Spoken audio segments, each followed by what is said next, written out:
Peggy 12. Blessings on the menu.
Mega Man Battle Network Legacy Collection.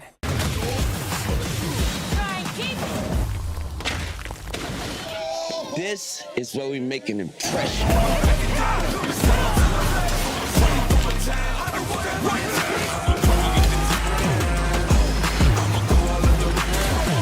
This is where we make our masterpiece.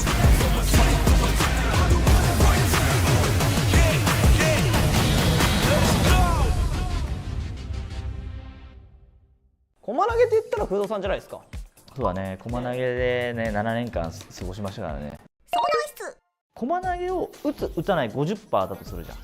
でそうすると投げの当たるダメージと垂直ジャンプ食らうダメージって絶対垂直ジャンプの方が単価が高いんですよ、だから駒投げの方が弱いんですよ。だから駒投げを 50% で打ってくるんだったら絶対垂直で勝てる、そのダメージレースは。確かに。だから駒投げ自体はそこまで俺は恐れる必要はないっていうのがまず結構大事な考え方なんですよね、はい。で垂直してもらっていいですか、もう一回。垂直するとなんか対空とかでやられちゃうんで、バックステップすると実はリスクもちょっと少ないかったりもする。で殴れるみたいな。でこれ殴るとパニッシュカウンターするんですごい痛いコンボも狙えますよっていう、で今回はねバックジャンプもキャラによっては結構あり。今ので台形とかいけるかもしれない、もしかしたら。でパニッシュカウンターするんでバックジャンプで逃げながらもリスク合わせれるキャラクターとかはそれやるといいと思います。なるほど大事なのはリスクを合わすこと。はい。駒投げキャラにそのずっとこうしゃがんでて待ってて駒投げ食らってる、駒投げうざいよ、いやそりゃそうですよっていう感じなんで、ね、それはちゃんとリスクを与える選択肢を取るといいと思います。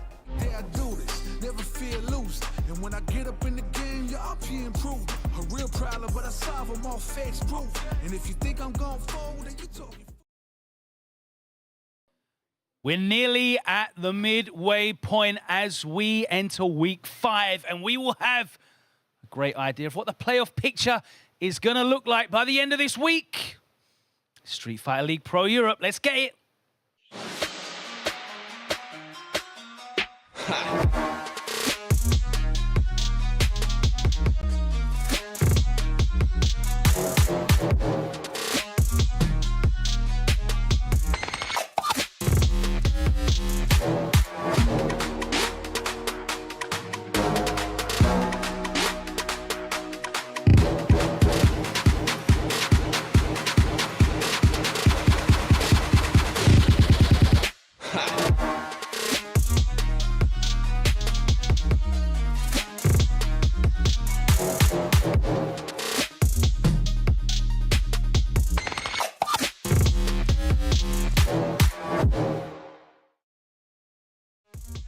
Welcome back to Street Fighter League Pro Europe. It's week 5, and that means it's the last round of the first leg of fixtures between these 6 teams. And we're going to have a pretty good idea of who the contenders are going to be for the playoff picture.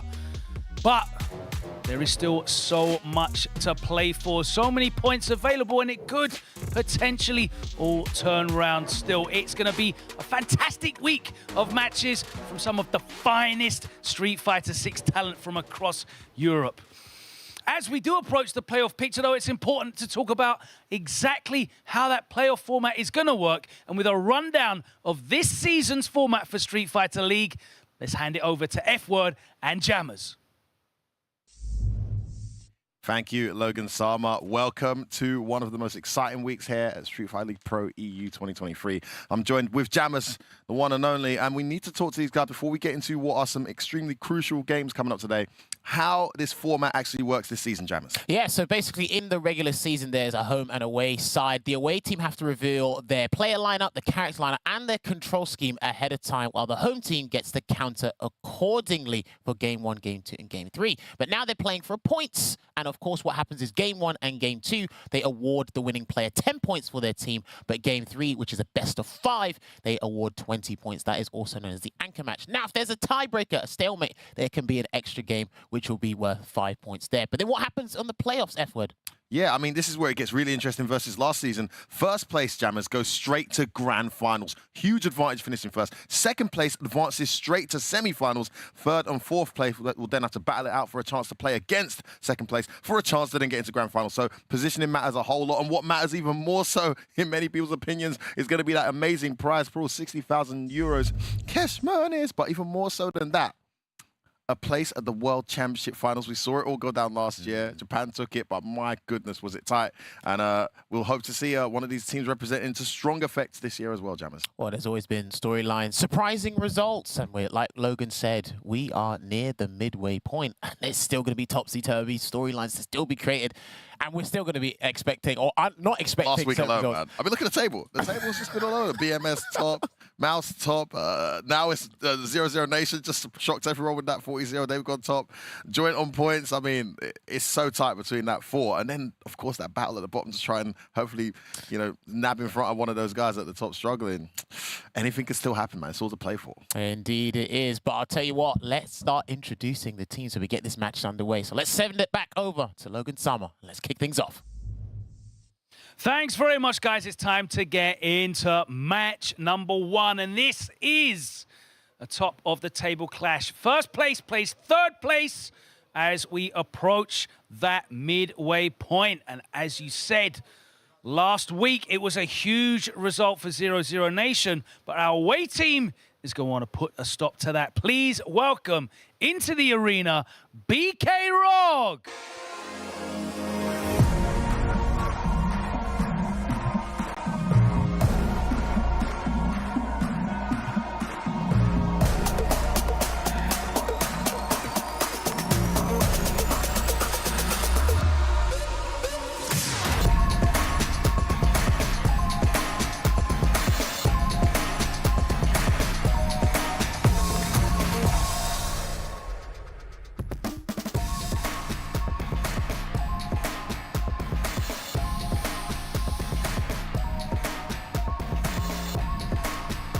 Luffy, no pad today. That means you're definitely playing, right? Forgot it at home.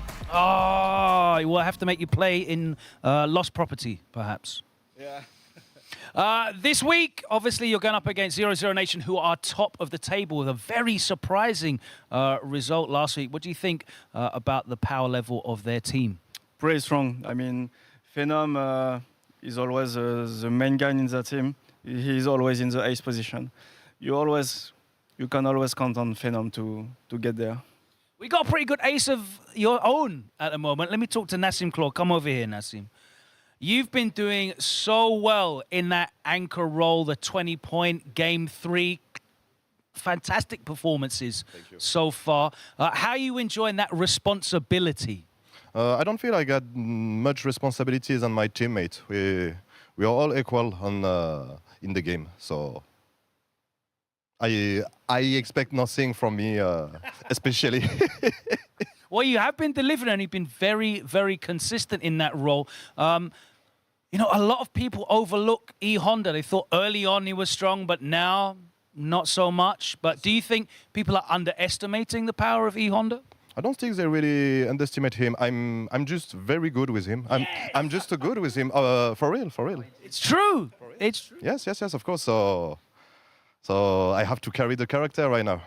And you definitely are doing that with the support of your teammates here on BK Rock. Let's find out how they get on today. I love that confidence. As we welcome the home team, 0-0 Nation.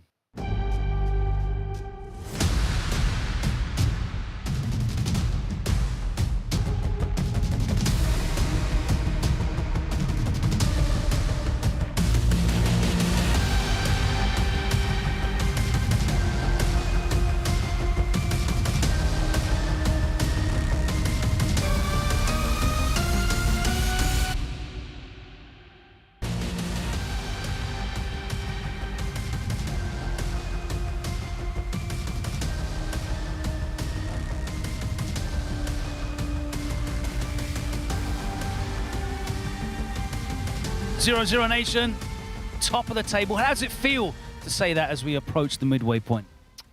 Feels good, but there are a lot of matches left, and we just have to think, you know, one match at a time. So, yeah. I mean, your performance has been fantastic so far. We know how consistent you have been, you continue to be, but the rest of your team now seems to be stepping up and backing you up with their own results as well. Yeah, I think we're all playing good at the moment. Just, you know, I think as long as we all focus on our matches, our own matches, and do our best, then, you know, things might go well. We'll see. Hopefully. Rickman's Barnett, come over here. Come down. Step down. Step down. It seems like you found that form that made you so impressive last season in Street Fighter League Pro Europe 2022.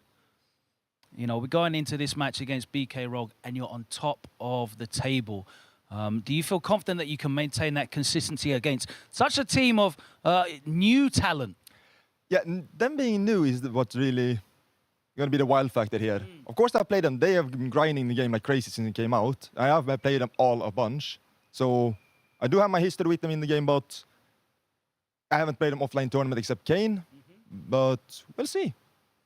We'll see. I'm looking forward to this one. It is a top-of-the-table clash. First place plays third place. 0-0 Nation versus BK Rog. If 0-0 Nation want to take your place at the home end, we'll get into the exciting reveal of the BK Rog lineup. Of course, they've got to put forward their player roster, their character choices, and their control type. And there's only 2 people that can reveal that information for us. Let's head over to the commentary desk. F-Word and Jammers.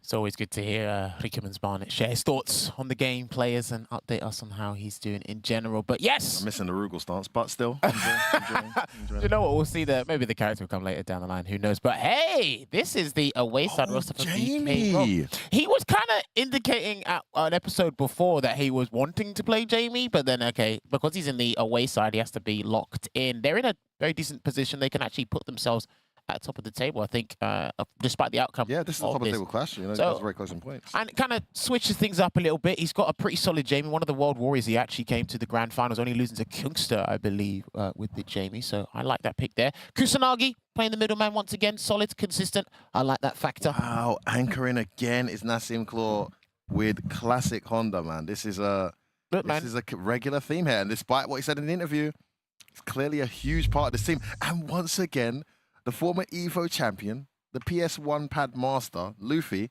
gladly sits out. So what's the order that you've predicted here, Jammers? I wasn't around, so you're going to predict that straight away? I've gone with a nice, plain Jane, consistent lineup here. Rickman's Barnet being the vanguard, the point man, Lord Venom. Now, here's the interesting thing. The reason I put Lord Venom for Kusanagi is because Kusanagi, the only JP player he's beaten here, is 4 fills. When it's gone to Broski, he didn't win, and Lord Venom's a tier up. So I'm thinking Lord Venom will take his chances there. And then Phenom, logically speaking, he hasn't ever played. I don't think, if I can recollect this properly, I don't think he's ever played a match outside of the anchor role. He's played a bonus game and anchor match only. He's never played a default 10 point. You're recording last season. Yeah, I believe so, yeah. So I'm 100%. thinking it only makes sense to just put I mean, come on. We always get the Phenom pick right, because we're geniuses. That's why. Well, however, I don't know. Veggie was kind of hugging his... What, Honda versus a Geef? I don't know. He could play anywhere, but he was hugging his stick kind of tight. So that could be an indication. Maybe Jamie. Listen, the interesting pick here is Kane going with that Jamie. Yes. I don't know what it means or if it's something that he knows about the players they play on 0-0 Nation, but I know that Logan knows and he's there with him now. Maybe you can talk us through this surprise pick here for this matchup. Thanks very much, F-Word. You're right, Jammers. We did almost get the Jamie very recently, but I'm very excited to see this lineup for BK Rog. Who would have thought a team in Street Fighter League near the top would have both a Jamie and a E Honda in the lineup? People are talking down on these characters, but you believe in Jamie, right? Yeah, I believe it. There is so much where he can work, and I think Jury is one of them, so I'm gonna try. I hope it's gonna work. Well, I'm really excited that you have brought out the Jamie. The character representation is what we want here. Let's find out who 0-0 Nation are going to send forward. The jury pick, perhaps from Rickman's Barnet. Let's find out. Confirm the character and control type, please. Yuri Classic. Classic. The classic. I know what the classic is with the round start. We're going to see that green stuff from the home end. So game number 1 is going to be Kane with the classic Jamie up against Rickman's Barnet with the classic jury. Let's get this one underway.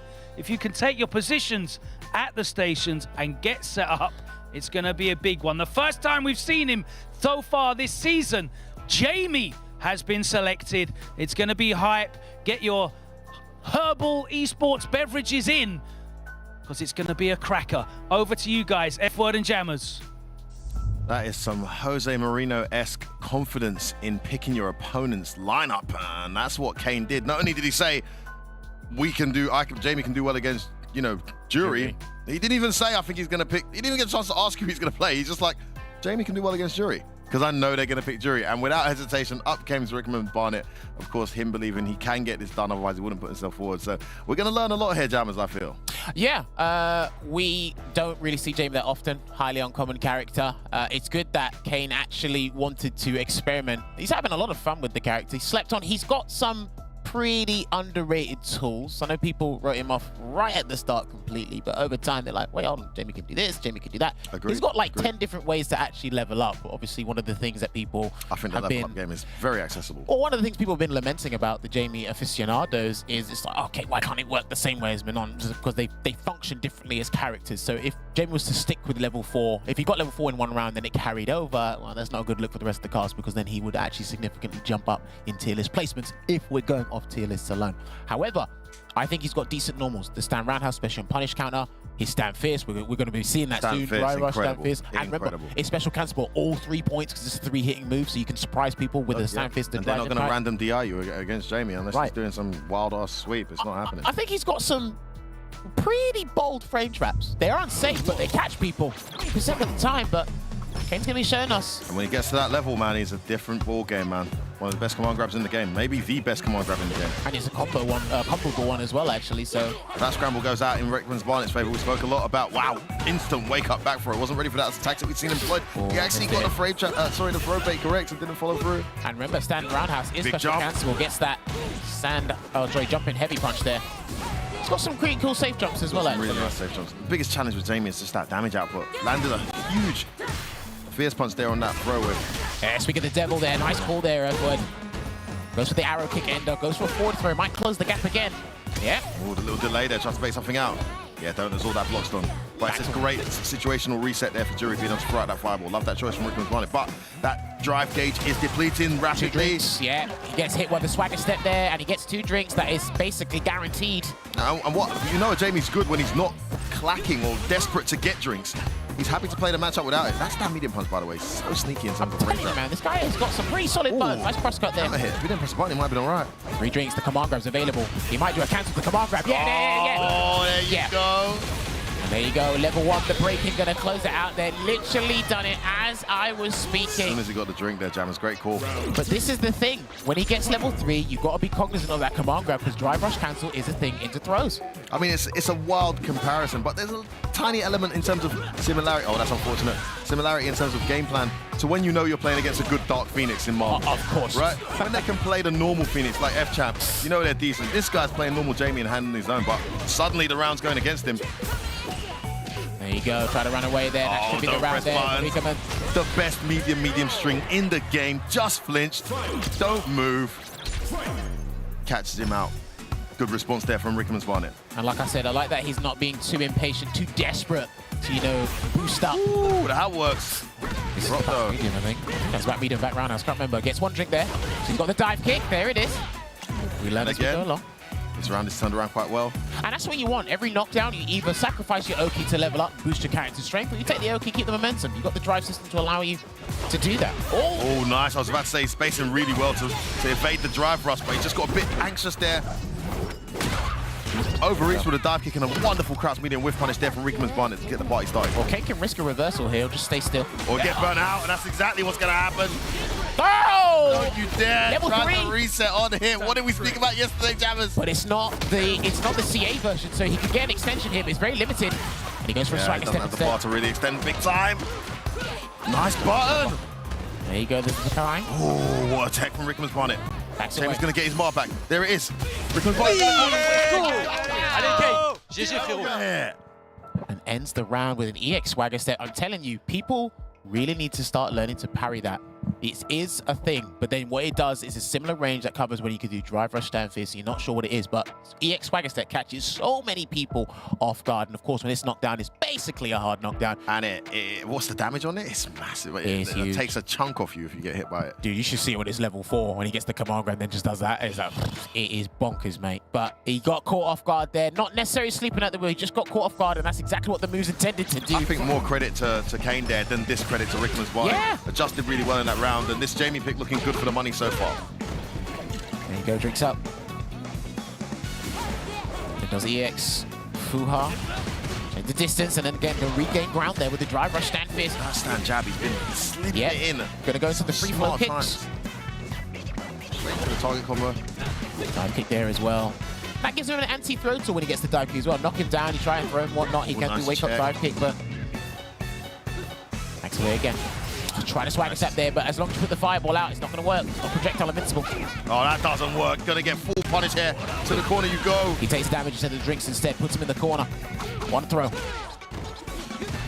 There goes the stand medium punch there, and a counter hit, and he's going to get a pick up.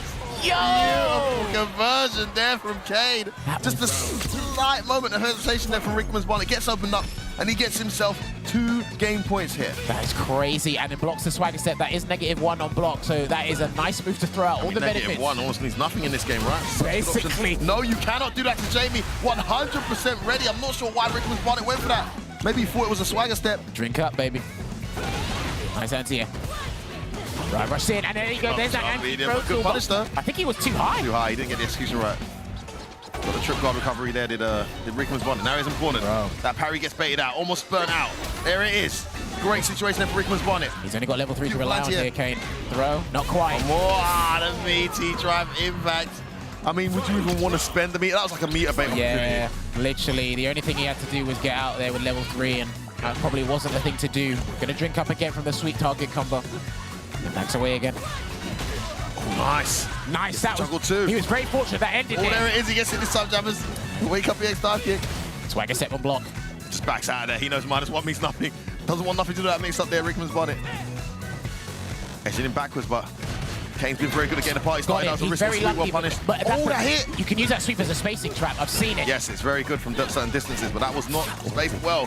Managed to bring this back though. Oh, the wall grab. He can got combo. level 3. Yeah, he can combo to level 3 if he wants to and get the pick up, but... Levels up. Oh, That's gonna... What? No! She was But dead. do you know what? He mashed throw while looking away. What on earth happened there? He had the hit. Kane could have closed it out. He didn't. Rickman's Barnett's got a lifeline. Can he make it count? All right, there you go. Oh, perfectly timed jump. Nice the arrow reverse kick. straight away. Chase him down. No command grab. Nice check. He's got to be very careful here. One button into level 3, and we're done. Honestly, burnt out level 4 Jamie's still very scary though. Of course. Oh, He missed oh it. no. That's not what he's Merci ma poulette. Yes. What a way to talk about overkill from Kane. Making absolutely sure that he closed that one out. Going for the full-blown level 3. Huge execution error. Did get a lifeline earlier because did have the kill and didn't. Unfortunately, Rickman's Barnett wasn't able to capitalize, and a phenomenal result there from Kane. Whipping out our first Jamie this season. We said we might not even see Jamie this season. Not only have we seen one, we've seen a 2-0 victory and 10 points on the board for BK Rogue Jammers. Only in Europe do you get the entire roster. Or you almost get the Let's entire not get too excited here. Still got a few characters that haven't shown yet. Well, I'll tell you what. Your beloved Phenom, for one. We got a couple of Phenom mains who haven't used it yet. Yeah, well, listen, who knows? Maybe that was the encouragement they need is that, hey, you know what? Well, if Jamie can do it, maybe I can slip in. But it all depends on your position in the table and your circumstances for your team in general. But yes, we have Kane taking the victory over Rickman's Bonnet. Jamie away from home as well. It wasn't even like a counter surprise. Yeah. They actually put him there and said, pick who you want. I'm playing Jamie. Gets that victory, 10-0 to them. And I believe they, did they go top now? What did they have before? I think they had 100 before this. Yeah, they had 100, so they go top now with 110. Momentarily. Just momentarily, right? Momentarily. By only 5 points away from a 0-0 nation. And this is a testament of the season we've had, Jammers. It's been back and forth, left and right, up and down. You don't know who's going to be top at the end of each day. It's changed every single time. Yeah, really unfortunate there for Rickman. It probably was just a bad buffer or something. You can't be too confident trying to get those quote-unquote hit confirms in a scenario like that. That was too much on the line. I thought he was actually going to go for a drive rush cancel and then try something there, but no, that was unfortunate. You could tell. But yes, we're not going to be talking to those two players there. We're going to be moving on to find out who is going to be facing Kusanagi in match 2 here. Thanks very much, Jammers. That's right, here with Kusanagi. It's time for game 2. What a great start for your team. You must be happy about that. Very happy, but still focused. We have a point to take, so let's get it. Absolutely. 10 up, 20 up doesn't mean anything in this format. You still have to put those points on the board and get those wins. Now we've got a Jamie on one side, a Honda on another side. Some very interesting character picks, but Luke is all business, right? Very serious. Very serious, all business. He's got not bad matchup, so I'm pretty confident. Let's see who's going to play against me. All right, let's find out who it is that 0-0 Nation are going to send up. Putting in Phenom in a rarely seen Game 2 appearance in the mid-card. Yes. Not main event today. Not main event today, no. I'm playing against for the 10 points today. So what's the thinking behind this? What was the thinking? I think... was there any thinking behind it? we saw their lineup and we did rock, paper, scissors, who was anchor. Yeah. And then I lost. So now I'm playing for the 10 points. And in reality, what actually happened? No, in reality, I think we just, we thought we can try to put JP against Honda and me against Luke. But yeah, and we'll see how it turns out now. So yeah. All right, interesting to see Phenom here in this position. Can you please confirm your character and your control type, please? Ken Masters Classic. All right, so we have another classic matchup. It's going to be Kusanagi for BK Rogue with the classic Luke up against Phenom for 0-0 Nation, already getting set up and ready with the classic Kane. It's all right, let's get into this one. Off you go, get set up. Let's hand it back over to the commentary desk, F-Word and Jammers. Phenom in game 2, what do you think about this? Oh wow, Logan, I may be wrong, but I'm pretty sure that's the first time in Street Fighter League EU history the 0-0 Nation have not anchored Phenom, unless it happened with Rickman's Barnett. I don't remember him anchoring last season, so it was always Phenom. And Dr. Gulag definitely didn't anchor, and Veggie was very much the first guy every single game. I'm pretty sure that's the first time that we've seen him do that. I'm literally trying to dig through my notes to see. And it's a huge statement because it just goes to show how strong they are now. To have a guy like Lord Venom on the team who can go ahead and anchor in a matchup that's in his favor. Not only is he strong, but the character's very strong.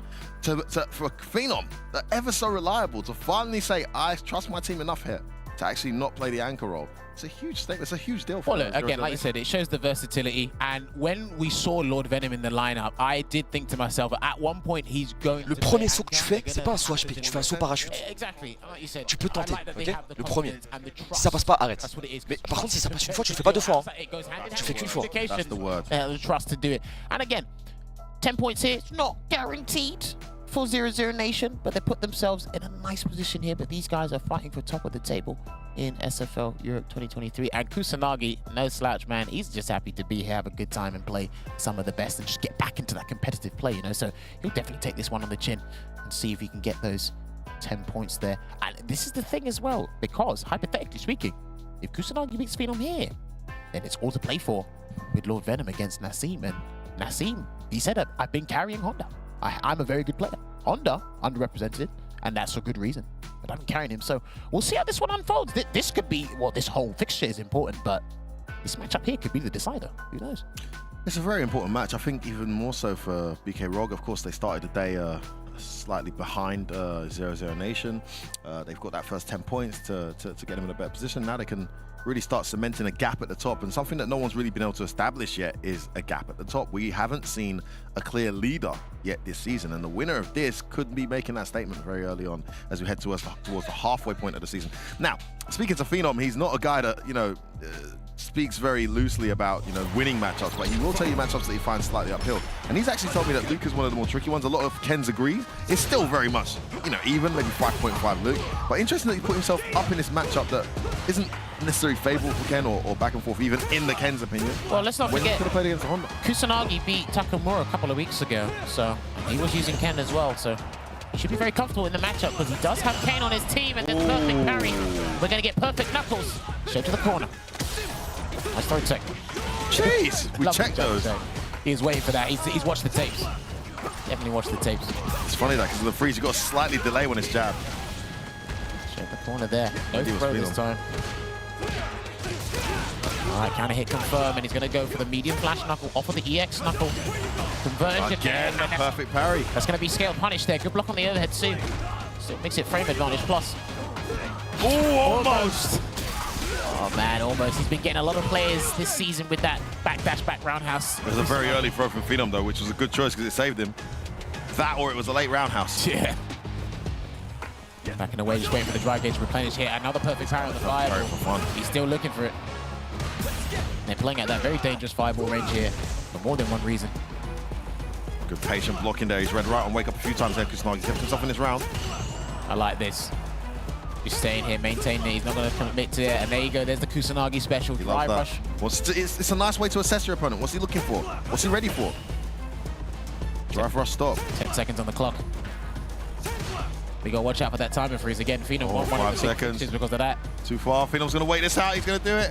It's not enough. It's not enough. All right. Great play from Phenom. Made it look like he was trying to do something. In the end, he was just timer scamming, and he managed to time out Kusanagi. Already more timeouts than we've probably seen in Street Fighter 6 history. There you go. Jump back there from the tick throw setup from the drive rush there. Crouch medium kick cancel. Remember, these two characters have a very similar philosophy in terms of what they want to achieve in a round. EX fireball there, and the safe step kick too. Again, Kusanagi not pressing any buttons mindlessly. Yeah, Phenom's using that fireball as a nice poke right now, but Kusanagi's been very patient. He has been walked to the corner though. Needs to be careful how much space he gives up. Yeah, he's definitely encroaching on that space. Kusanagi doesn't feel uncomfortable, but he can't be too risky. That works. Let's throw tech. These guys have been so accurate on defense. Oh, button hits a parry. So annoying when that happens. Yes, but so clever at the same time. Tries to bait out the stand throw. It didn't come. Oh, and this time you guess wrong. Phenom sends him to the corner. Good damage here. Oh, the BT. That's going to hurt big time. Gonna burn himself out. Not yet. There's a throw. Guess wrong and you've lost. Good blocks there. Good patience. He needs some sort of miracle here. Kusanagi wants to stay in this fight. He's got his level 3 available as well. Looking for first game. Oh, watch your toes. I think he's just going to save it. He's going to save it. No, he won't. All right. He'll go for the CA version. Freezes the time, as you say, Jammers. Yeah. Plenty of time to close this out. That's going to be scaled because it was a low forward starter. So it is a scaling penalty when you do that. Oh, he knew it was coming. Venom busts out the reversal. There you go. Back throw. He's burnt out here. F word. Can get chipped. Oh, he didn't! Oh no, you didn't! What a time to do that, and he's been like, you know, you cheeky bugger, you! Hey, listen, he's hit a couple of the players with that in previous weeks, so man, those were EXs, man. He went for the normal this time. I respect it. I forget you can combo off the EX one as well, actually. Yeah. Last thing Phenom expected. There's a throw. Well, he's put it on the table now. He said this is an option, so be careful. Yeah, don't try to time me out next time, bro. Better block high. Remember, Luke's got more than one overhead himself. Oh, that's beautiful. Gonna get the non-cinematic version. Into the juggle. Gonna extend this as well. Decent damage, though. That's good. He's in pole position to close this out. Send him to another corner. Nice punish. He's going to burn himself out here again. Kusanagi here, unless he waits a little bit longer. Parrying again. He might need a perfect parry punish on one of those fireballs. Change the momentum of this match. Oh, what a check. What a check. He should be able to close this out. Let's go. Phenom clutching it out, getting it to 10 points. Sorry, 1 game secured here. Tu sais, quand tu fais BMK Drive Rush Light, lui il fait le SO tout le temps. Très souvent, ouais, très souvent. Et du c'est coup, quoi, décale tes likes. C'est quoi, tu peux tenter deux trucs. Déjà, t'as vu, lui fait beaucoup l'OS Dragon sur ses Drive Rush. Tu peux tenter un Drive Impact. Tu peux tenter une fois. Franchement, il peut passer. Mais faut que tu sais que ton BMK il soit grillé. Soit grillé que tu fasses Drive Rush. À ce moment-là, tu le fais par exemple quand tu veux sortir du coin. 2, quand tu sais, quand il déchoppe, il s'attend à un Drive Rush. Donc tu peux faire genre après tu chopes, il déchoppe, Drive Rush sur base. Ok, t'as vu, c'est à ce moment-là que ça attend ton Drive Rush. C'est après une déchoppe. He knows your normals are going to whiff or he's in position to react. But Phenom's well aware that's what you're looking for. Yeah, exactly. He's very good at walking Kusanagi down. Now, when Kusanagi has had momentum, he's been able to get the party started a little bit, but I do feel it's been a bit uphill overall once Phenom's got going. It's how Phenom's been able to assess. It's like, okay, I fireballed you as a poke, you've perfect parried, and you've taken me to the corner. Cool, let's not do anything, walk you down. You're going to try and overcommit, and if you want to get out of the corner, you have to risk some health to do that, some drive gauge to do that. So he wants to burn him down or mentally debilitate him, slowly but surely. Jab check again. Kusanagi testing Phenom's reactions immediately. Quick throw. Nice trade. He didn't know he was going to trade, though. All right, he's staggering the lights now because he thinks Phenom's going to jump back. Trying to delay tech. There you go. Punish. Yes, he got the perfect parry. Didn't get the punish on the sandblast recovery. There you go. See, this is what we were talking about. Use the fireball first to poke, and then he's just going to walk him down while Kusanagi walks away. Sweep after with crouch medium kick. Okay. Again, he gets the perfect parry. And sends him all the way to the other end of the screen. Try to do a suppressor there to catch him, delay tech, but Phenom not doing that just yet. Oh, wow, nice little stacker there. The crouch into the stand into the crouch medium. Made that jab whiff. All right, sure you can there. Another reversal successful from Phenom's ends. Burns himself out. That should be the round. Couple of errors there from Phenom. Good liver to answer here. Looks like Kusanagi's trying to play Phenom at his own game here. I like that. I like the stubbornness from Kusanagi. You know, he got checked on the drive rush and kept doing it, but now he's on target combo and block. That's going to hurt and cost him spatial advantage. He's in the corner now. There you go, trying to hold up. He tried to hold up. I saw it. There's a throw. Sneaking another one. Reading his opponents in these situations. For example. There you go. I was on the same wavelength as Kusanagi's doing, and I would have lost that round. Guessed right every single time, Phenom. It's so deadly when he has you down. That's what he wants. Ooh, almost got the whiff punish on that crouch medium. Just recovered in time for Kusanagi. Chases him down. Not going to bite this time. Not after losing the round there. Gets the EX Rising Rocket. Almost got the perfect parry. Oh, nice. He got the perfect parry, but Phenom was ready. Oh, again, it's that negative frames into parry. There you go, lovely stuff. The Avenger into the tackle, straight to the corner here. Delayed jab from Phenom, and he tried to hold up. Because he thought it was a back throw, but he could side swap here anyway. I think this is more to recover his gauge than to burn out his opponent's gauge. Great tactical decision there from Phenom, and he has the corner. Kusanagi fighting to survive here. Still waiting for Kusanagi to win. Nice jump out, no cross cut. Didn't commit. A nice fireball there. A risky fireball because it could have been jumped, but... Gonna try and burn him out. He can stun him as well. He can stun him as well. He's gonna wait a little bit longer. Yeah, he's gonna wait a little bit longer before he does it. Now he gets it. Burn himself out. Just burn himself out, mate. He's not gonna do it. Oh, I think he should have done a full grounded combo, burn himself out. I think Phenom's still alive here. I could be wrong. You think he could have killed him? He could have. He definitely could have. Yeah, he could have got rid of him. Oh, that's a big mistake if you're right, Jammers. He's going to regret this. this. Oh my goodness, if you're right, that's a massive mistake. Let it fly. He's been getting rocked so much on Phenom's attack this time. He didn't. All right, we were on borrowed time there for about 5 seconds. After that combo into the Pale Rider level 3 there. Kusanagi coming back in. I think that's the first time he's done the reversal in that scenario in particular, if I'm not mistaken, Kusanagi there. So, again, they're setting up the tick throws from the drive rush. They go, right, I'm up back, backdash, throw tech. I'm like, all right, a reversal. It's the biggest risk of all the options, but you got to throw it in there. So I like the mind games back and forth between these two. And it does, really good does beat multiple options. It's just if your opponent happens to be shimmying after that jab, then it's like an option select. It's not a block, but great read, great call. And when it mattered the most, he was finally able to guess right on Phenom's offense. I mean, once he got back thrown in the corner after not killing off that CA, anything was possible. That's the thing you got to remember, right? When you set up a tick throw Ken from the corner, you think he's going to throw you back in. He's like, no, I can combo you into a meterless side switch. So there's the option. Pick your poison, mate. You guess right, Bob's your uncle. Well, these are the reasons why you're seeing Aiden Walker back dash 3 times when he gets Ken in the corner. Nice jab check again there. All right, good parry on the Dragon Lash. Not a perfect parry, but the guys are getting used to that now. So good at checking those drive rushes. The Hornet trades is still good again. It's that little stagger. That string so good. Catches Kusanagi, gets it wrong again. It's a throw. Nah, he's not dealing with it. Yeah, he's not dealing with it. Runs up and back, throws him. Now it's his turn. Let's see, now he gets to throw it this time. I wasn't expecting that, even though it seemed like the most obvious thing. It's like the moment that Kusanagi tries to think about the other option. Oh, the low! There you go. He thought he was safe. Maybe tried to walk forward. Lovely string there from Phenom. He gets himself to game point again here, Jammers. Phenom and 00 Nation looking to go bring this to an equal tally here in this match. Oh, he gets hit by the Dragon Lash. Ready for that Dragon Lash. Yeah. Throw again. Familiar place here for Kusanagi into the corner again. This time. Blocks it out. Where you going? Kusanagi's hesitating a little bit. Oh, that was disgusting. He's going to kill him here. Beautiful pressure. Yes. Beautiful decision making. Kusanagi flinching. And a perfect round to close it out. Ooh. Really the icing on the cake of that performance there. Phenom doing what he does best, getting his team the much needed points. But on this occasion, it's not going to be 20 Jammers. It's just going to be the 10. Yep. Sending them back to the top of the table here. And we will have a decider in this anchor match that's coming up next. Ever so reliable, Norway's best fighting game player for Street Fighter.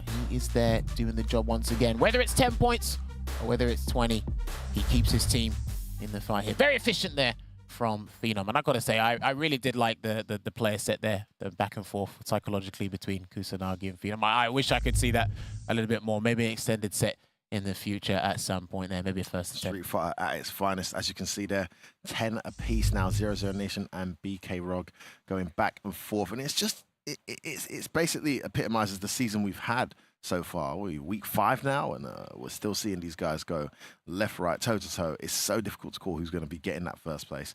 And we're not even at the halfway point yet. As it stands, 10 apiece, and we're now going to find out who is going to go up. And I'm pretty sure we're going to see Lord Venom, as he mentioned. You know, no surprises. Can Lord Venom get it done? I don't have the answers. Logan is on the main stage with the guys to tell us. Thanks very much, F-Word. It's all poised in the balance now. Game 3 will be the decider. So I have to ask, Nassim Claw, still no pressure on you? A lot of pressure because I can make my team win or lose right now in first to 3 with Honda. First to 3 with Honda. How are you looking forward to the prospect of facing JP? How's that matchup? How do you know it's going to be JP? Because Phenom just told me before. Ah, okay. So you have some information that I don't have. Okay, so let's go for JP. How is that matchup for Honda? Terrible, you know. Okay, moving on. 00 Nation, can you send down Lord Venom? Because we all know it's going to be Lord Venom because Phenom told us. Okay. Nassim says this matchup is terrible for Honda. What do you think? I think it's terrible for Honda, but in this game, anything can happen. Anything can happen. What is going to happen, though? How am I supposed to know? This is your opportunity to be confident. Go on. I'm gonna get 20 points. There you go. That's what we're here for. All right. Game number 3. Nassim Claw with the classic JP. Is that right? Yeah. Color 9. Color 9. Costume 2 with the hat and the shoes and the scarf. And the 20 points, hopefully. It's game 3 time. Decider here. It is Nassim Claw on the classic E-Honda for BK Rog. Lord Venom on the classic JP Costume 2. Color 9. Player 2 side on the black and green controller. If you can get set up, please. It's time to kick it off. Throw it back over to F-Word and Jammers. All the marbles in this one. We will have a winner in game 3. I mean, you forgot to mention, like, you know, the black and white top for 00 Nation, the black chair, the black monitor. You didn't say his full name as well, man. You know what? You might as well give us all the details at that point. You've carried all that stuff, man. Hey, listen, Logan, well done, man. You're doing a good job getting some character out of these lovely gents. Some of them, like, when you ask a question like that, man, send some fear into your opponent. You know, let him know you're here to take all the beans. You don't care if the matchup's good or bad. You're gonna win it. But see, well, this was interesting, right? Nassim admits he's a very honest guy. He said, matchup's terrible, but I can make my team win or lose here. At least he's like solid and like determined to tell you, like, look, this is what's going to happen. This is my reality. Lord Venom's like, I don't know what's going to happen. Well, they were obviously banking on Honda versus Ken. Obviously, and both of these guys with 75% win rate. That's very impressive. They were clearly banking on that because no matter what you tell me, it doesn't matter how much sense it makes to put JP as anchor in this particular matchup.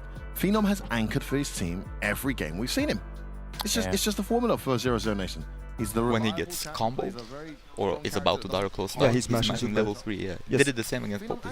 Yes, so I'm gonna just keep the time. Remember that. Yeah, I'm gonna remember that. But for example, one time you did meaty drive impact, it didn't react. No, because so it was already mashing. It's not reactionary. It's just mashing. Yes. So yeah, it's already doing it. I forgot about that. I should have just kept it. Because you could have done whatever reset there, and you could have just blocked even. But just do the combo.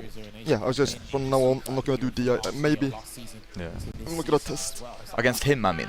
No, I mean in general, I'm not gonna test anymore. Unless there's a character. There's a player I no lose to. Some people don't react. No, but the thing is. Yeah, but it's still not worth it. No, the thing is. If you're not losing, you're winning. Yeah. Anyway, so. There is. If it's a player I shouldn't lose to, no, I shouldn't DI. No, don't need to. That's kind of like you want to finish it mode, finish it faster, but you don't need to. You're winning that game. Yes, I was winning. That's what I'm thinking. Okay, let's watch this. I wanted to say after Venom, Bronze I didn't. JP's one of the coolest characters ever introduced. JP's also evolved, I must say. They were all playing it wrong back then. I think they've all figured it out now. Jammers. It was actually going a bit back and forth in it was. Just surprisingly. Looked pretty convincing, but at this point. Not anymore. Yeah, now it's it looks torrid. Well, I mean, look, Nassim he's had huge shoes to fill here by being the anchor role, and I like that the team are still trusting him in that role. He knows his position, he knows the objective here, and his team, just like 00 Nation, they're in a pretty comfortable position as well. And again, it's all data, but as they do say, learning comes at a price. So if you need to learn and get the necessary information for the second half of the season, then why not do it here? Well, let's see who takes this anchor match here between Nassim and Lord Venom. All right, here we go. 20 points on the line, best of 5. There has to be a winner. Yes, headbutt to kick things off. He's letting him know right off the bat. That's a good jump. Runs into a button down, gets back thrown though. Little moments like that are huge for Honda. Just can't be getting back thrown there. Once he covered that ground with that jump forward, he needs to make a count. Look at that. He is just basically attacking at drive gauge there on Nassim Claw's end. Good, nice crunching medium kick there. This is never your turn. Okay. You get a trade here. I'll take the scenario. Burn out though. No, I will not take that scenario, Jammers. This is horrible. Matchup just went from 6.5 to 8-2. Well, he's got a little bit more health than the average character, so if he gets a hit, which he does, and then he lost. He actually did get a hit there in burnout. He did. Didn't make it count though. Tried the command grab. Remember, your combo potential is very limited in burnout, and you want to make them as long as possible. So another amnesia mid-screen here, and he gets the double. Jumps at the wrong time. Great timing there from Lord Venom. Bit of panic there from Nassim Claw. I'm sure he knows you're not supposed to jump in that scenario. It's a guaranteed hit. Throw the combo. No, he's going to set up the X departure, but he gets grabbed out of it. Nice trap. Can you read him on the wake up though? And yes, he can. Yep. Oh, all working here. That looked like deceptively long. be a level 3 here. I don't think he's burnt out though. I think he's just got a speck of drive gauge here, so he's got to make a decision. Yeah. More than a tiny bit. Oh, where you going? Okay. Where do you think you're going? Get out of the skies, buddy. Nassim Claw scouted that one out brilliantly. He's definitely familiar with that scenario. People neutral jumping home at a particular range. That's why he's charging the EX butt slam. And oh, that drive rush roundhouse. Oh, he tried to reset. Well, Venom was ready though. Those are massive opportunities there to go begging there for. Regular. Oh, he survived. Oh, he gets thrown out of the parry though.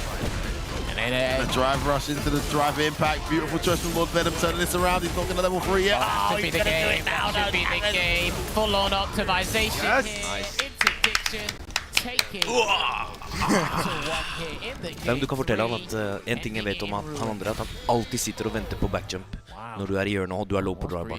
Det han gjør det alltid. Jeg har spilt mot han, gjorde det mot meg. Those moments, like I said, are huge when he has the corner. He had the hit with the drive rush roundhouse, got the jab, tried to go for some kind of reset, got back thrown. I mean, that's massive in this matchup. These little moments, these little errors you can get away with in other matchups, they matter so much more. And Lord Venom really made the corner count there, reading correctly on a couple of occasions and closing that out. Yeah, I totally understand Nassim's frustration or you know, his worriness. No one wants to really down back against JP. So he's trying to escape, got hit by the roundhouse, full-on conversion there. You got to be careful, man, because this guy with any form of resources, he's going to make some sort of magic happen. And you don't really want to be, no one wants to be on the receiving end of that. But I don't know. He started off the entire game with an EX headbutt. Maybe has to be a bit more audacious with those. Headbutt. Well, I mean, I don't know. Like he definitely, like his back's against the wall here. He's had disadvantage from the get-go. He just needs to rely on his ability as a player. He's a very solid player from France. So. Now she's forward there, Lord Venom. There you go, going in, being ignorant with the special attacks. Gonna get an Oicho through. Played the neutral really well here this round. Yeah. So, very patient. Oh no, commentator's cuss. Why did I say something? Yeah, blocking the roundhouse. Being disrespectful, that roundhouse is taking away a lot of trying to walk back with the sweep there. Great scout from Lord Venom. It's got to be frustrating as a Honda to think the JP's already got a huge advantage and he's starting to take risks like that. Nice jump again. Nice jump. Yeah, he's just been neutral jumping or back jumping to avoid the headbutt completely, catching the recovery frames. The rounds have changed every time he's got him in the corner. No, that doesn't. JP, everything is cancelable with JP. It wasn't the worst idea. Oh, I think he's done, actually. He might not even need to spend level 1. Oh, damn, and that combo was not finished. So good at optimizing. Yeah. Hey, listen, man, he says Johan Petri, that is juggle points at its finest. That combo is not even finished. That's away here. Whether it's target combo or stand medium, stand heavy, they're all cancelable to DI. Random DI is not something that JP's vulnerable to, and then the empty teleport. There you go. He actually wants you to DI out of frustration. Here comes Lavushka. He might burn him out. Yeah, he's going to burn him out. Oh, he just took it. And the reset as well. Lord Venom going to town right now. Double EX departure in a combo. I haven't seen this one. Good lord, that was damage. Okay. Bro, no, just a meaty. Let's go. Let's go. He has to respect that. So when he does a meaty stalagmite, I believe. He's plus. Yeah, it's like +1, +2, something like that. And not many people actually know that. I'm guessing Nassim doesn't know that because he pressed the button and got counter hit. Or maybe he just wasn't thinking in the moment, just wanted to desperately take a turn. See, when he done level 2, I think Nassim had less than half a stock of drive gauge. So if he did parry, he was going to burn him out regardless. I think it was just a very diabolical situation for him. If maybe the other thing he could have done was probably commit to a drive reversal. I don't even know what the outcome of that would have been. But yeah, it was it was not good. Everything going according to plan right now for 0-0 Nation. I think they've been blessed with this matchup, but Nassim's had some good moments. He's got to be a bit more clinical with his positional choices. Again, he lands that roundhouse. Again, he goes for the reset. Yeah, he's been a bit more aggressive at this point here, not giving Lord Venom any room to breathe, because remember, you got to make your opponent think on defense as well. Yeah, he's just pressing and holding up. Guess right every time, no amnesias. What a round from Nassim Claw. Cornered him and this time made it count.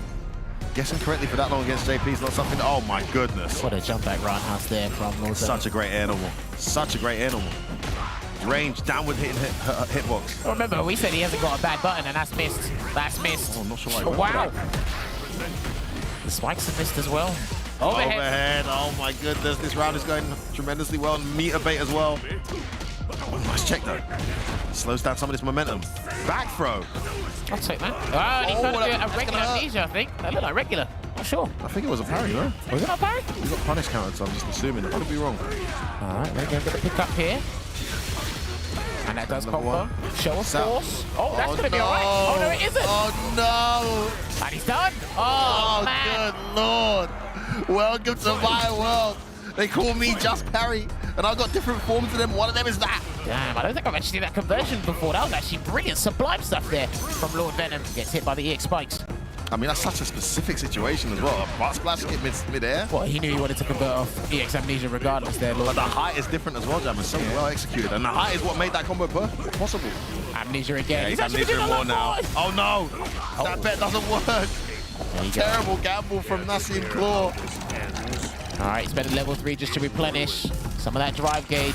Taking advantage here, and he's got himself a good EX departure, and he sumo slams out. Out the corner, but at what price? Yeah. Escaping comes at a price against JP. This is it. Try to throw him, I think. Didn't quite work out. Oh, yes, that's it. That's going to be it. I mean, Nice. you just cannot Clean. mess with this guy on Habibi. Wake Up, man. You think it's your turn. Yeah. You've got the EX amnesia. You Yeah, get him too in a good. block We have straight. two You've got the Phenoms, perfect parries. or Lord Venoms with right all now. the right reads.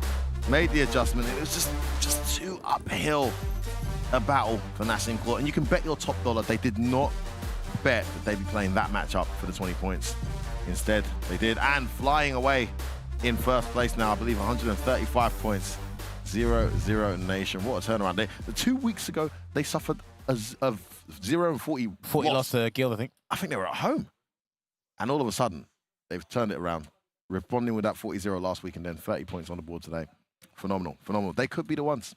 Well, that's the beauty of having to play both home and away in leagues like this here. But yeah, insurmountable task there for Nassim. Props to stepping up to the plate, getting that experience. And look, they got points at the end of the day. And like I said, again, they haven't, 0-0 Nation have completely sprinted away. There's a little bit of a trail behind with those 10 points that Kane accumulated earlier with the Jamie pick. Great to see that here in this fixture too. But yes, I do want to hear what Lord Venom's thoughts are. Maybe he's got a little bit more to say after he's been playing here. Confidence was justified, Jammers. It was justified indeed. But let's send it over back to Logan to find out how the winning team are feeling. Sitting comfortable at the top of the leaderboard now at 0-0 Nation. How good does it feel to have, you know, a roster of players now where you can have other people take the anchor role?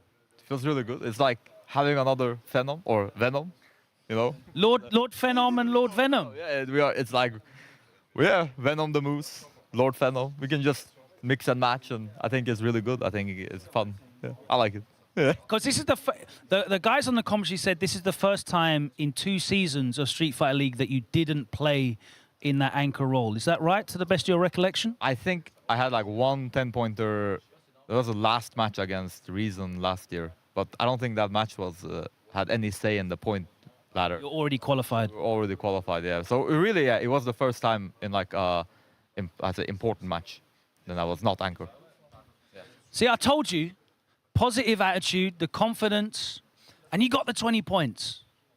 I mean, I didn't have any negative attitude. I was just like, whatever. I know, but I'm just trying to, you know, you got to put the showmanship on it. Listen, we all know you're an online champion, but we have to turn you into an offline champion, a personality. Get yourself out there.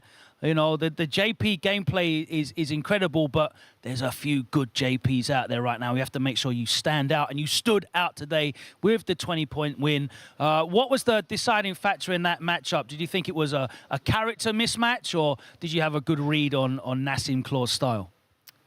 I think what you said first, which is character mismatch. I don't think Nassim was supposed to be on anchor. I think they made a mistake there. If they put someone else on anchor, I think it might have turned better for them. So, yeah. You think they set themselves up for a fall by putting Nassim Claw? Do you think that they believed that regardless of their order, it would have been Phenom last? Is that what you think maybe they believed? No, they knew when they put Nassim on anchor, they knew I was coming. But they made a gamble and it didn't pay off. Well, it's 30 points in the bank. Veggie watching on again. some of the commentators were speculating, and some of the guys in the back as well watching on were speculating maybe you would have gone in that anchor role because Geef does well in that Honda matchup. Apparently, I don't know. When do you think we're going to see you again? Because you must be, look at you, cracking your knuckles. You're ready to get back into it.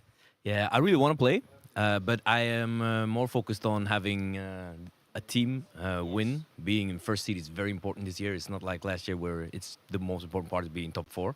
So I want to let the absolute best unit play until that first place is guaranteed, and then I can step in again. Or if there's a place where there's actually a matchup that I should play, of course I will play it.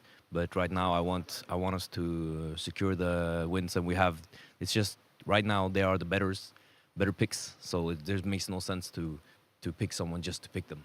You've always been a team player here in Street Fighter League. Rickman's Barnet, obviously you started off with a loss. The Jamie caught you off guard. No, I was expecting the Jamie pick when we heard we were going to play the team. Kane has been working on the Jamie for a while now. He's really strong. I've been doing okay versus him in longer sets. Shorter sets, it's 50-50 between us. But also I feel like I had that one at the game 1, and then I did that stupid reset. I knew he wasn't ready for the DI, but he's played Killshot a lot. He knows the reset is coming. He was ready with the level 3 instead. That's the first loss I think actually kind of hurt.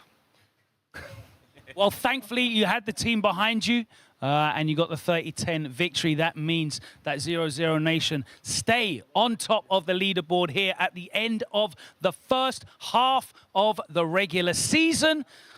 But we've got 2 more matches to come. Do not go anywhere. It's Week 5, Street Fighter League Pro Europe 2023. We'll be back after this short break with match number 2. Peggy 12. Poison's on the menu.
This is where we make an impression.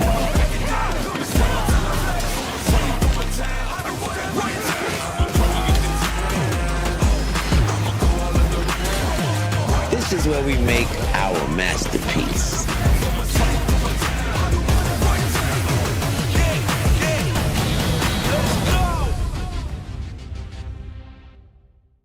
いつ使うか。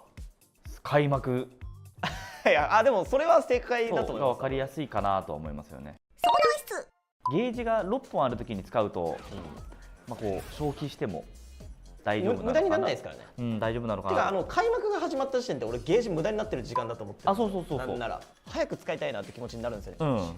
だからまあルークだったらこれめっちゃ使いますね。とりあえず走る。ゲージが4本だったらどうなの？4本は俺走んないですね。4本ダメ。ドライブラッシュ5本は走ります。ヒットするとコンボになってガードだとコンボにならないでしょ。はい。4本ヒット。4本ヒットでも確認できなくないですか？じゃあできるもの？コパコパとか。できるものとしたら4本ランはします絶対。4本ランで1本になるのは OK。全然 OK です俺は。3本。3本はだから相手の体力によりますよ。もう3本で倒しきれなくても走る。3本で倒しきれないなら走らないです。だってやっぱバーンアウトしたら自分が倒される可能性ありますから、ね。危なすぎるよね。危なすぎる。けどそれはね大体なんか一緒だわ。よかったです。倒しきれるときはもうドライブゲージ全部払って支払っていいです。でもやっぱ最初が一番分かりやすいんじゃないですか。試合始まった動き方で最初にこうやってうまくタクを走ることでタクをかけに行く。6本あったら走れです。むしろ少なかったら走るな。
Welcome back. It's Street Fighter League Pro Europe 2023. It's week 5 and our first match is wrapped up. 0-0 Nation leading the pack, and there's starting to become a bit of distance, but we've got 2 matches still to come.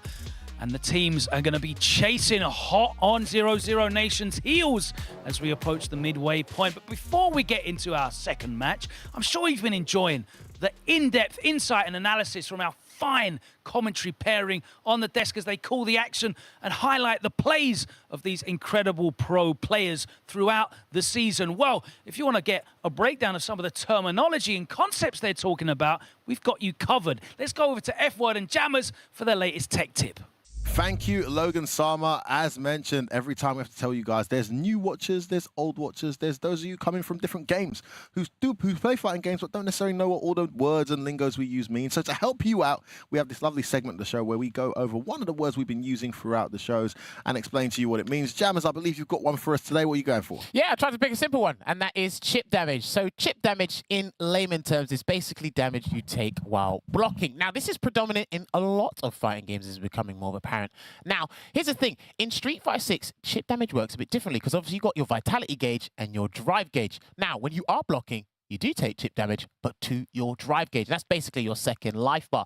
And now, however, once you get completely deplete that drive gauge, you put in a burnout state, and then chip damage goes back to its traditional rules, and you get chipped by special attacks only, I believe, and supers into your health gauge, and you can lose a round by getting chipped. Obviously, it was much worse in previous games. There's a lot of things that could chip you, and you could die by chip for checkmate scenarios, but chip damage, they keep moving the goalposts, but it's still a common concept you see in fighting games. So yeah. It's changed a lot. We've seen mediums do chip damage in the previous version, and heavies do chip damage. Now we're seeing in this burnout state, you know, suddenly those heavies and mediums that do take chip when you've got gauge no longer take chip, Jammers, but the specials do. Would you say the chip is a bit more harsh in this game when you're in that state than versus other games? It's because it transitions from your drive gauge to your health gauge, so I think it's But even as a drive gauge, like some moves take a whole bar. Yeah, true. No, that's right. And that's another thing we have to mention as well. There are different types of, chip moves take different chip gauge like ratios on your gauges depending. So you really got to look out for that. But yeah, hopefully I didn't butcher that too hard. I think you did a great job there, Jammers. But I'm hoping that we can hand it back to Logan. So I get excited for this next match. So Logan, all yours. If you were baffled by that description, don't forget there are all kinds of fantastic tutorials in Street Fighter 6, so fire that up and check out some of the guides that will help take you through some of these concepts that these guys are explaining in detail for you here on the show.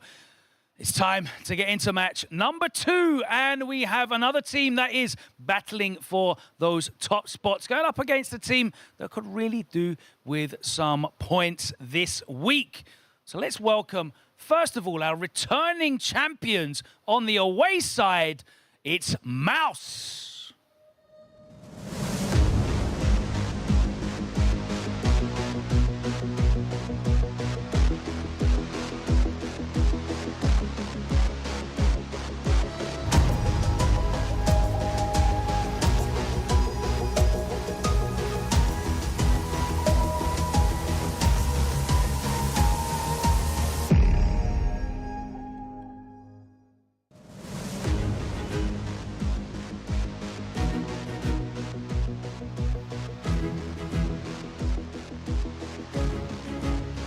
I'm loving the gear, looking very, Premier League team, stepping out, Champions League fixture.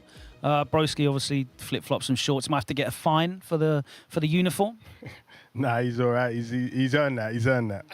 As long as he's comfortable when he performs in game, as long as he's putting them points up, it's all good. And we're talking about points right now.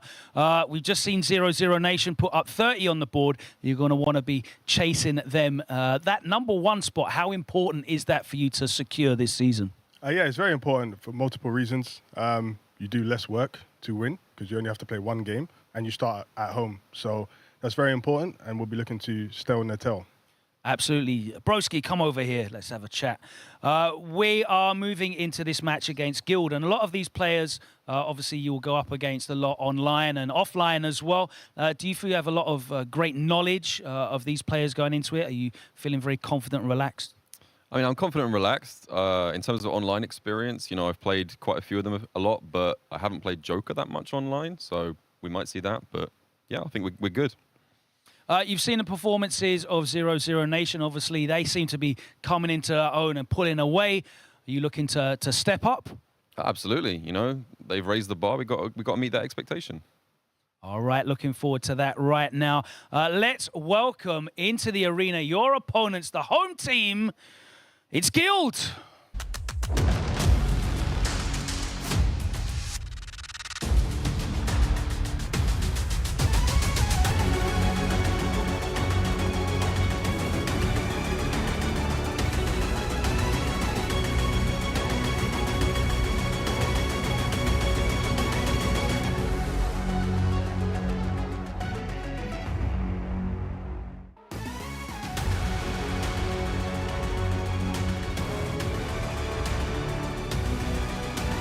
And we're back once again.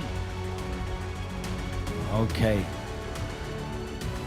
We're nearly at that midpoint now, Joker, and you can start to see some of the teams pulling away, but they're not too far away that, they're out of catching distance for you. How important is it to put points on the board this week?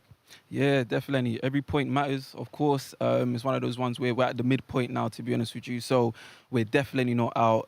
We've, given our all. They've been really close games. It just luck hasn't been on our side. So again, we're going to give it our all, and we will be getting points. Obviously, the team spirit is very, very important, but it is a 1 versus 1 game. And all you need is, win, lose. It doesn't matter as long as you're putting some points up, whether it's a 20-point loss, a 30-point win. 40-point wins are great, but as long as you get a couple of points there on the board every time you step up against these teams, it's very important for you. You don't want to see that gap getting bigger and bigger. This is your first time, though, in the Street Fighter League. How are you feeling the pressure of it as you start to watch these gaps appear on the leaderboard? Is it starting to make you concerned at all?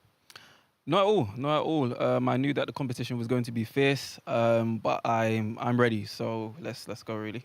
All right, Vega Patch, come over here. Let's have a talk to you, sir. You're here. You're doing a lot better. Come on, let's face the camera over here. They're over there. They want to see you at home. That's what we're here for. You got the Chun pick now. You're looking a lot more confident with her. Obviously, you're doing fantastically in your own World Warrior events as well, doing very well over there in Spain and Portugal. But you're also transferring that over here in the arena in Street Fighter League. Are you focusing on team wins or just putting points up? Well, a team win is composed of individual wins.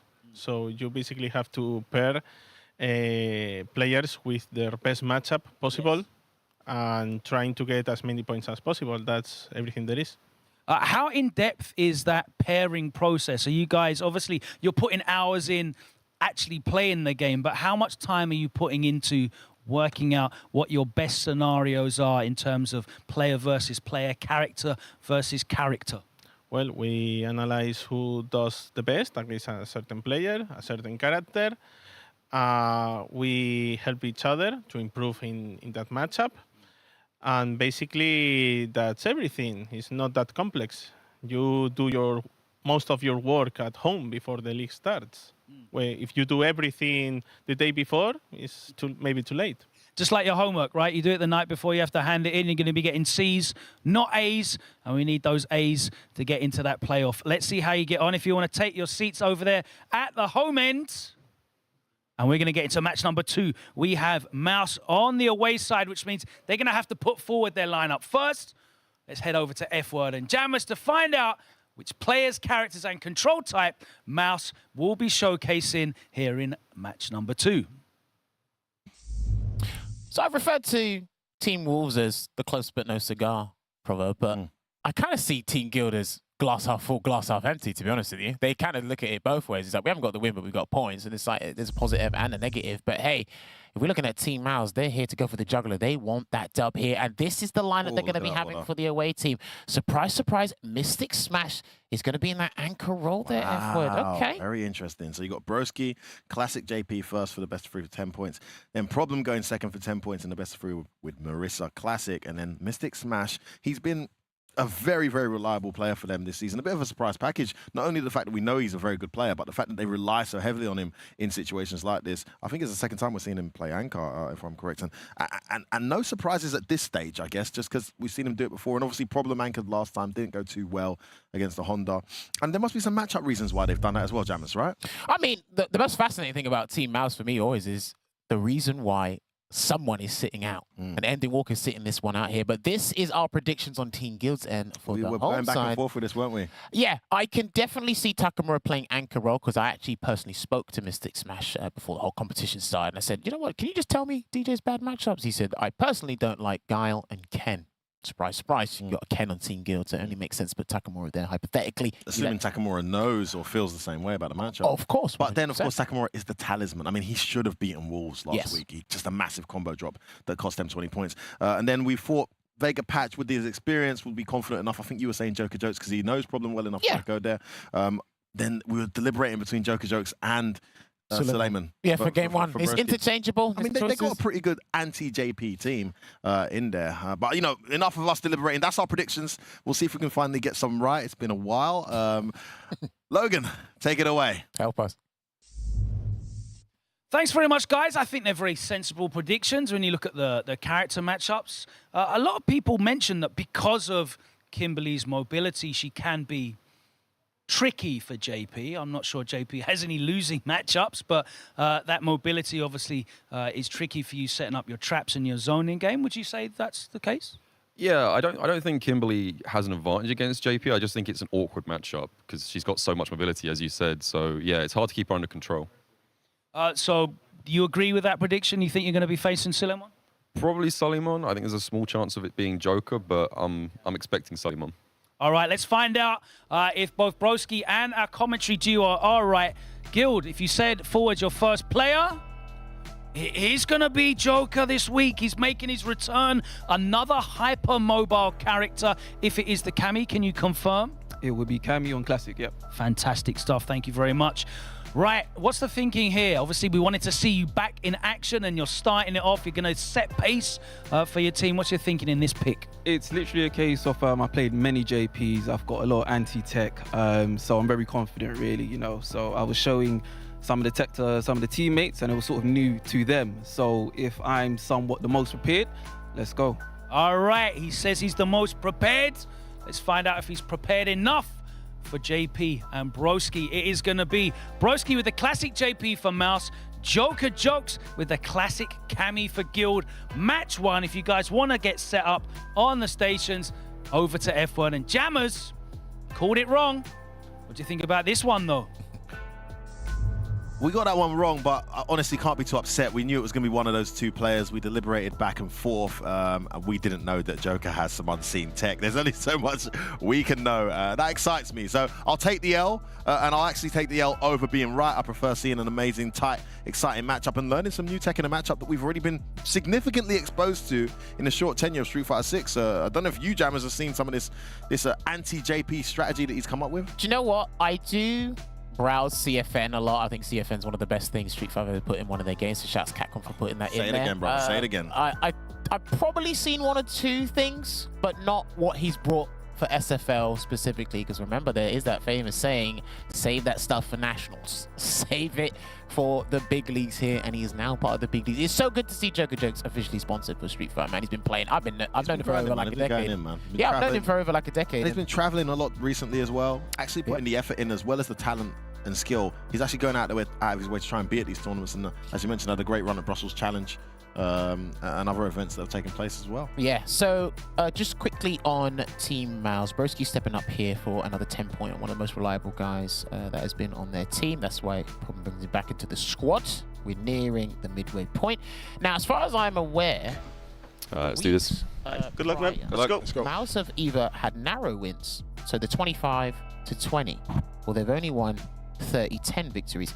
So they haven't actually got a 40-0 yet. I don't know. And they haven't been 40-0. Yes, that's also, I think they're the only team left. Yeah, glass half empty, glass half full. 40-0, yeah. So they just got a nice steady balance, I'd say. And we're off here. I really want to see where this I think we'll know when it appears on screen, this anti-JP tech. Hardly any projectiles. Just as I say that, he whips out 3 in a row. Chip away his dry gauge because he's actually burning himself out. Or nearly burning himself out here, Broski. Yeah, no parrying from Joker, but the gauge advantage is definitely in his favour. As you can see, looking out here, very patient from Joker. He hasn't taken too much time to deliver. Gets the dive kick at the right time to get the party started. Well timed there, lovely jab check into the stride bog there and sets up the departure for Broski. Yeah, just going to go back to doing that. As you can see from our educational tip, we're talking about the chip. Chip damage to your drive gauge first. Oh, it's a button, it's not a projectile. Oh, tried the perfect parry on that jumping, didn't get it. Drive rush is in. There's a drive rush throw. I can't remember if that was a frame check, but... Oh, that jumping was a bit strange angle. Good late anti-air there from Broski, just making sure it wasn't a dive kick and burns him out. Oh, that's that beautiful towards heavy kick anti-air. Yeah, there you go. Here's the chip damage happening to his health gauge. That should be... Oh, I thought he could have converted there, but I don't think he wanted to burn himself out. Regardless, he definitely could have got a spike there. Yeah, there's no escape. Horrible situation. You see the smile on Joker Joke's face. Actually, I like the strategy. He's been very patient, but at some point he needs to turn it up and make it count. The thing is, he definitely maybe a bit too patient there. Yeah. The run. Sometimes I feel him and Jester share this. They're incredibly patient players, but sometimes it works against them. And missed this punish counter combo there. I love that he's going for that. Broski so optimal with his punishes. You get that punish counter jab. He's probably looking for the medium. Sets up another departure here. He knows the departure's a really frustrating Joker and really covering. Nice dash off the spike. So important. No dash that time though. Yeah, there you go. Lovely control game, lovely zoning. Zen, I thought it was going to be a hit. It wasn't. That's huge damage taken this round, going brilliantly for Broski. He's ready for the jump. There it is. Just up in again. There's just no way in. Quick spin knuckle whiffs. Nice trade. He'll take that. Gets the knockdown. Burns are out. He can chip him out. Yeah, he can chip him out here. Can level 2. And there you go. Oh, that's one answer. Yeah, but desperation, it should put him near burnout. If not, yeah. Walk forward roundhouse. Try and close it out. Oh, it's a throw. It's a throw, okay. He went for the help instead of There's the roundhouse. Oh, he burns himself out. Oh my goodness. He didn't know he didn't know he had it. He didn't know he had the meter. He could have killed there. Oh, let's go. Don't worry about it. It's all good. He's not really navigating that zone and just keep doing that until you see what he's doing. Joke's not monitoring his meter are so important, Jammers. We saw Kusanagi just a few weeks ago with that perfect meter management. We've seen so many examples of this across the globe with Street Fighter 6. You gotta know when you get that gauge back. It's your damage, it's your defensive options, it's your combo extender. It's just opportunity goes begging. Unfortunate there. Hopefully this doesn't slip through his fingers and he can have that mental fortitude to stay in this, because he didn't play completely badly in that first game here, but off to a much better start here, ending with the counter spike ender, puts him in the corner. Oh, no stand light kick at the end of that string. Blocks the jumping light kick. Oh, that's a lot of chip. Yeah, he's almost burnt out here. No yeah, parry. Take it. Gets in though, that's the Kami. The Kami tech, comes out. He's in the corner now and he's burnt out. It's a great situation there for Broski. He's going to wait till the gauge is nearly full and then he's going to there he gets it this time. Punish counter combo. Drive impact, yeah. Meaty impact, wasn't ready with level 1. He might go for a reset here. Let's find out. Gonna get gauge back just in time. Oh, drop! Okay. Rare drop from Broski. Side switch. Yes. Oh! There you have it. That was nasty. Good stuff there from What are you Joker. reaching for? Yeah, still looks like he's laser focused on it. Shake off that first game. Always on to the next one. Dash forward, hooligan. Maybe that beats OD Amnesia as well. Empty jump throw. Gonna close the gap. Try to go for trying to empty this time. Yeah. Didn't happen. I do love Broski's delayed jabs on defense. Oh, overhead reach what he didn't expect it to. Had level 3, didn't choose to spend it. Yeah, just got it. I think he's fine, because the control aspect Broski's been showing in this game is actually really good. I don't think he's actually been hit by... Oh, he's only been hit by one quick spin knuckle, but not on the X version. Yeah, only 2 projectiles punished so far. Something that Joker needs to look at. Okay. Oh, he went for the medium. Got a bit greedy. That never works for Broski. You know what? You said it at first a few weeks ago. I actually fully believe you now. Kids are 100% miss rate. Oh, that works. Drive rush. Again, he blocks it out. Safe. Oh, back throw. Yeah, I think that was just by... Just instinctive mistake there. Oh, it's going to cost him everything. Gonna get the conversion, and it's a massive drop. He's gonna get burnt out. This could be checkmate. Well, he could put a meaty drive impact here. Wake up, CA. Watch out. Departure. Nice tech. Empty jump throw was a good choice. He's got to be very careful. Oh, I'm surprised he did that. Well, they said no, he's in burnout, so he's Oh, going it's to a make true it. string and burnout. You're absolutely right. That was beautiful whiff punish. Step back. That's that medium kick. It's such a good normal. Yeah, you got to remember a lot of your strings become, I know very well, it's literally become true strings when your opponent's in good burnout. Yeah. Almost too good. Nice. Another good start to the round there. Oh, Back big bait. dashes. Not going to do level 3 to capitalize fully on that situation. Going to get a Good throw. round here from Joker. Can he close this out? Try to That's back better. up Snap throw doesn't come. That That hits. He should be able to kill here. There you have That's it. Vamos. Delta Red Assault going to equalize it here in this game 1. He's got a real match. And there you have it. We've got a real match. And that was basically a ghetto perfect there. He didn't really get damaged there. I think maybe one jab, maybe one medium punch got him in that round. But hey, listen, he said, I fight a lot of JPs. I have a plethora of anti-JP tech. I haven't seen quite something that's made me jump out of the screen, but it's working. Whatever he's got, He plays the neutral really comfortably, I say. He could parry more, but then the JP starts baiting your meter with that annoying fake cloud. So yeah, he plays it really well. Hey, listen, he's one of the best characters at punishing parry there's that JP. So knuckle again. Exactly. Straight to the corner again. Fantastic start here. There's a throw. Another good start here. Big damage on that. Tries to jump out where you go in the jungle. Oh, he had the reset, he missed it. Yeah. Moments like that, are they going to come back to bite? Missed his meaty cloud. It doesn't matter that EX Darky captured him out. And level 1. No, he didn't Yeah, send level 1. Guess he thought he wasn't going to win the round there. Burnout again. And he can actually take this burnout, to be honest. Not unless he puts himself in the corner. Oh, I thought he was going to get closer there. He could have DP'd there if he got closer to that jump forward. Oy. That works. Okay. What a choice there from Joker Jokes. Gets his team into game point here. Oh, the mix. What's going on here for Broski? Going downhill here and then blocks the dive kick. He's read wrong a bunch of times there. I think he tried and parry there. Missing. He's going to get burnt out. Joker Jokes bet everything on that. Jump again. Oh, that works. Pretty sure Captain did burn out every single round, to be honest with you. Nice option select. Jab there on the empty jump. Just waiting it out here. Oh! The hooligan is messing him up. Yeah. He could die here. Next hit will kill. EX Torblanc, get some space. Really well weathered storm there and burnout from Joker Jokes. Still in pole position to close this out, but has to respect that meter. Massive roundhouse. Oh. Should be done. Oh. Wait, what was it? Is it dead? Yeah, he's dead. He's dead. You sure? Yeah, Massive win for 100%. Guild. Show that they can recover from last week. Strike, you're out of there. Broski goes down 2-1.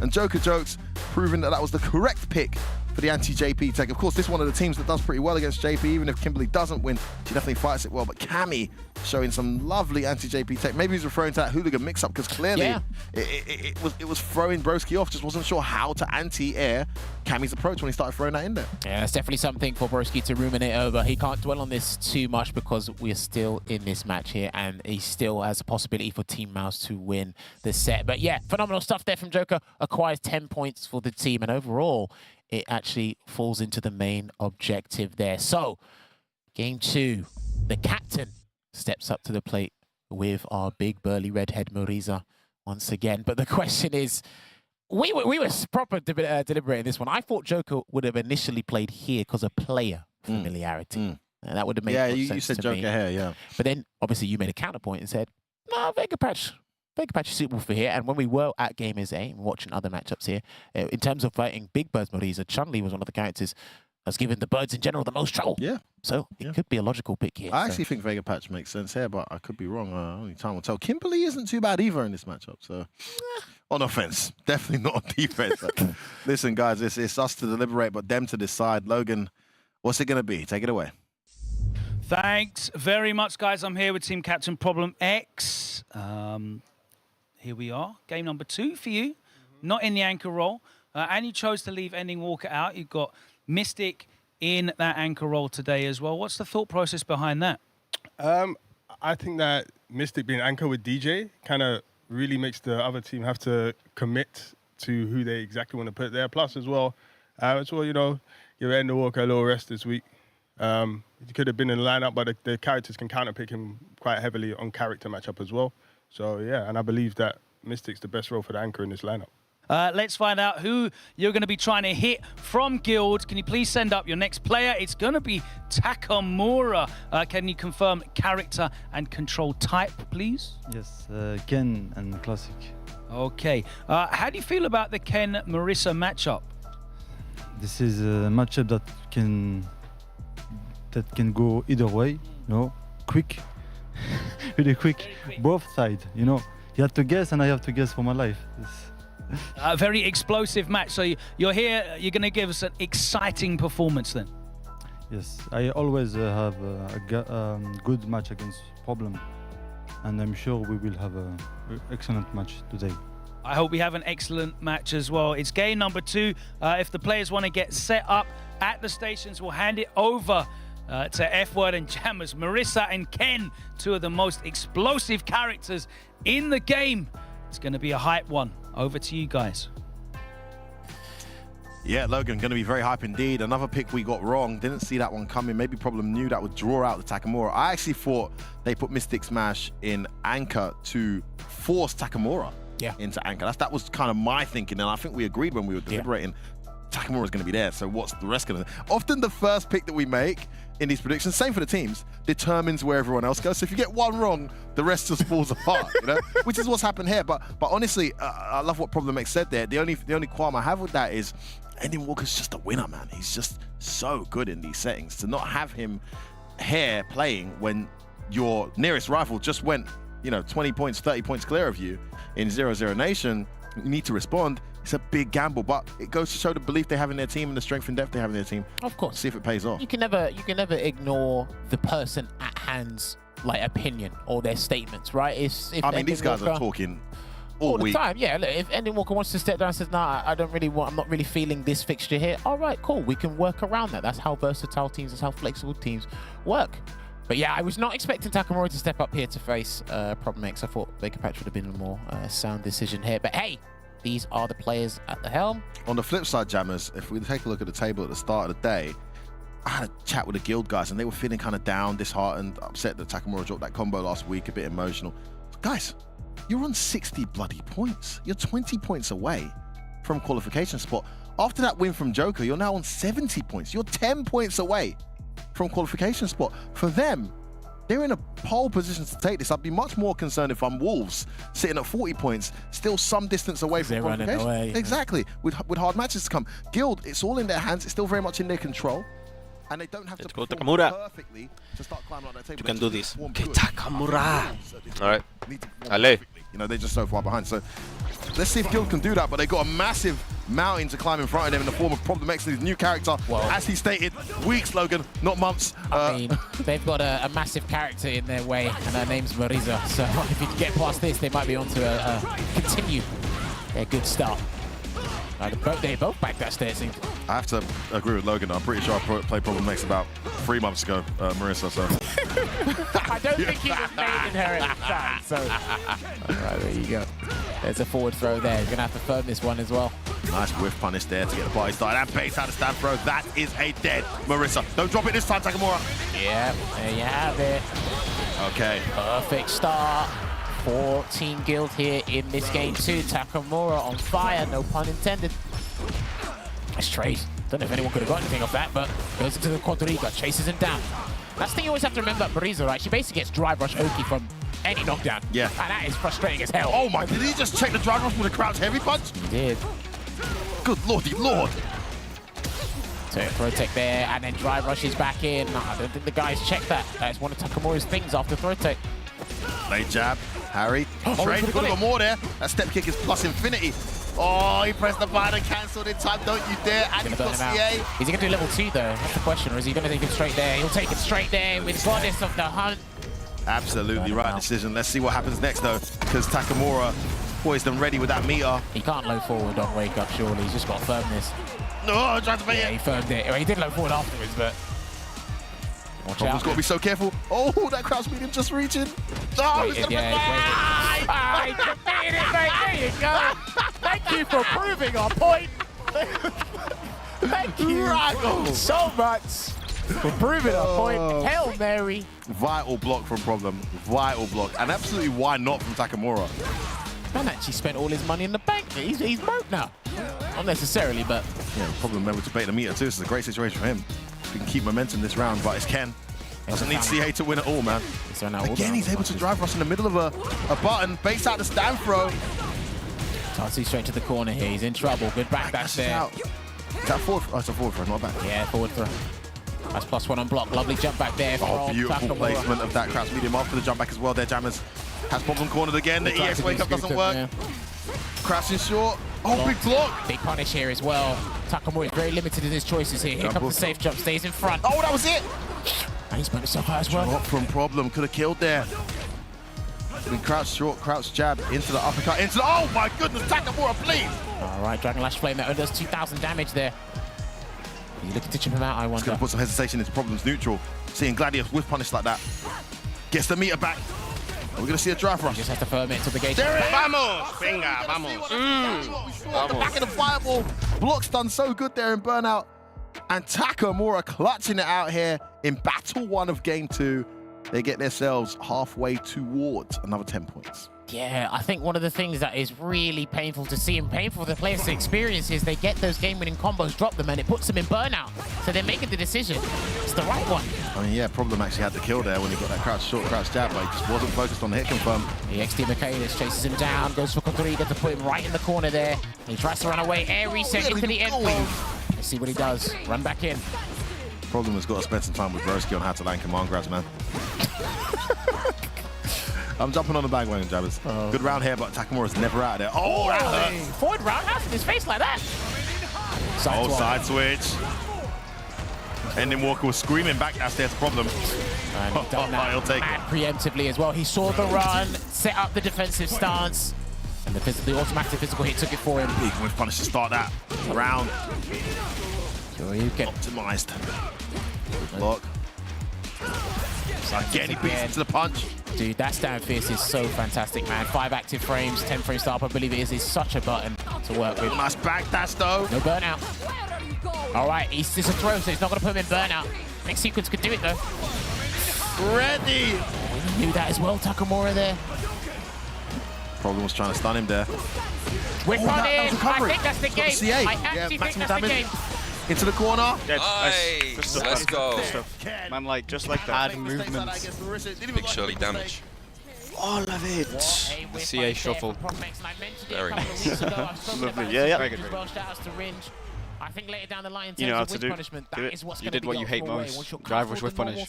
You're going to watch it with. You're going to drive rush in, get that extra frame advantage, that combo flexibility, and really take those powerhouse combos there. Reminds me of a number of characters, man, like G, Street Fighter 5, Abel, Street Fighter 4. She has that archetype where she can be played very slow and very patient because she's so explosive. And she's got some good normals. She can whiff punish you. She can convert, send you to the corner, and kill you just like that. Oh, right, heavy kick again. Connects, and 100% hit rate continues. He's going to run back in again. Let's see what he sets up. Oh, the delay! That's the round. That is the round. Oh my goodness! Problem next one. There you go. EX Phalanx to close things out there with a Superman punch. And it puts Problem at battle point here in this game 2. He's walking forward, encroaching on that space, throws out that stand hard kick, gets the poke, and then there's the cancel from the drive. And the crouching medium punch. No sure you can yet, and I think Problem was snuffing that out as well. Gladius. Damn, he's really overwhelming him right now. Yeah, he's really, the in and out is really throwing Takamura off. Can't get his game started. Roundhouse. Problem going to town right now. I think he's looking for a side switch opportunity. Oh, there you go. There you go. That's what he was waiting for. Wait patience there from Takamura. Oh, it hit. I think the freeze messed up Problem's input there. Oh, nice jab in the middle, but gets drive reversal into the corner. Back dash doesn't work. Perfect parry back. Oh, he could have one more guess. I think he could have done something else. Level 3 would have killed there. Yeah. He could have burned him out for sure. With the scale, man. Oh, that's it though. Nice. Let's go. Points for his team, and Takamura was looking so strong after game 1, but Problem made the adjustment, gets that one back, and we are now at 10 apiece. You can see the sigh of relief from Problem, but honestly, complete control in that third battle, Jammers. Yeah, what a turnaround there. I've got to give credit to Takamura though. When he put himself in the corner, he automatically knows I have various ways to side switch you. Let me firm my ground, firm the stance, and then just look for the side switch opportunity. Great reactions there, good conversions, but then again, Problem does what he does best. He just mentally overwhelms you and then gets the dub for the team there. So 10 points apiece, and this goes back to the stat I mentioned earlier. Any game that Mouse has been in, it's either been 30-10s or 25-20. So they're not into this 40-0 nonsense, either for or against, man. You know, it's always got to be competitive, and it's always got to be something around the 30-point mark. So with that 10 points, they get themselves much closer to 0-0 Nation, who I believe are on 135 now. So all to play for now, Jammers. It is big responsibility here for Mystic Smash, the new member of the team, but he's in capable hands. But listen, he's going to be with a capable host, and that is Logan Sama. All yours. Thanks very much, Jammers. I'm here with Mystic Smash, back in the lineup, but in at the deep end. It all comes down to you. How do you feel about that responsibility? Yeah, it feels good for me. Obviously, I anchored before against Wolves a few weeks back, so I'm hoping to win again, give my team a good result. Absolutely. Obviously, it's your first season involved with Street Fighter League, and you have had this responsibility before. You're very much a utility player on the squad, coming in as and when needed and able to fit in at any point. Do you think that's your main strength in terms of your position in the team? Yeah, so in the games where I feel most comfortable, my team will sort of give me that anchor position because they believe in me. And, you know, I like my play style in the first of 3, you know, being able to adapt to the opponent a bit better. So, you know, hopefully it should go well for me being in the anchor position. All right, who do you think you're going to be going up against in the Guild lineup? I'm hoping that it's Sully. We'll find out who it is. Guild, can you please send up your player for game 3? It's going to be Vega Patch. Okay. First up, can you confirm your character and control type? Chun-Li and Classic. Classic Chun-Li. What's your thoughts in this matchup? You stepped up to go up against Mystic with the DJ. How does this go for Chun-Li? Well, I think it's a 5-5, basically. DJ is more craziness focus, maybe. Chun-Li is more control type. But I think he's more of a control player, talking about DJ players in general. And I'm a little bit more crazy than most Chun-Li players. So I think everything balanced out. It's going to be a good one. It's going to be a good one, and we get a best of 5 to enjoy it as well. It's game 3. It's all in the balance. We must have a winner as 20 points are on the line. Vega Patch, Mystic, if you want to get set up at the station, best of luck. And we hand it back over to F-Word and Jammers to call the action. There must be a winner. It's Mouse. It's Guild. It's going to be a 30-10, but who's it going to be to? With great power comes great responsibility, and that applies to both the players here. They have the opportunity to get the dub on their team and acquire that big 20 points. No tiebreakers will be happening here. Now, Mystic Smash, the last time he did play an anchor, I believe it was against Shaq's team Wolves, and he did win that one. Played really well. And he's got another opportunity to kind of help cement people's opinions on him as a player and go, okay, he is very versatile. He can play the 10-point teams, sorry, the 10-point matches, and he can play in the 20-point games as well. So he's an incredible player, incredible acquisition, I should say, to Team Mouse. So again, well done to Problem X for his scouting abilities there. He needs to be part of the football like Luffy does. I mean, the fact that you got Ending Walker sitting on the bench essentially for this is a massive statement to the rest of the league. We've got so many strong teams. So many of these teams have had weeks where they've been able to rest out, you know, arguably their talisman player. I think there was 1 week when Problem didn't play. There was a week when Mr. Crimson didn't play in his team. Haven't seen that from Phenom, but to be honest with you, Phenom's just too ridiculous, has to play every week. But we've seen Phenom not play anchor. Yes. It just goes to show the strength and depth this season at the Street Fighter League. But listen, Vega Patch, no slouch. He was hoping for the Kimberly. It's not going to be Kimberly. It's going to be the Chun-Li. But I know that Mouse considered that possibility. Unlike the last round, where I totally disagree with Lord Venom. The last round, 100% BK Rog were not expecting Phenom to not go anchor. Yeah, they weren't. We were so sure that these guys are going to anchor Phenom. Let's put him up against Honda, see if he can do something as the away team. But I think they tested Phenom's pride there, and Phenom, there was no pride at all. He's all about the results, baby. You cannot be selfish in Street Fighter League. Should be part of the rules when you read them. But yes, Vega Patch did say this is 5-5, but again, if you look at generally speaking, DJ players are very eccentric, very aggressive, and Chun-Li players are more controlled. The buttons do half the work for her, but he said these two playstyles, the respective players also, are completely different. Whenever he does drive rush, just remember overhead exists. Got you. These characters here. Chun's overhead.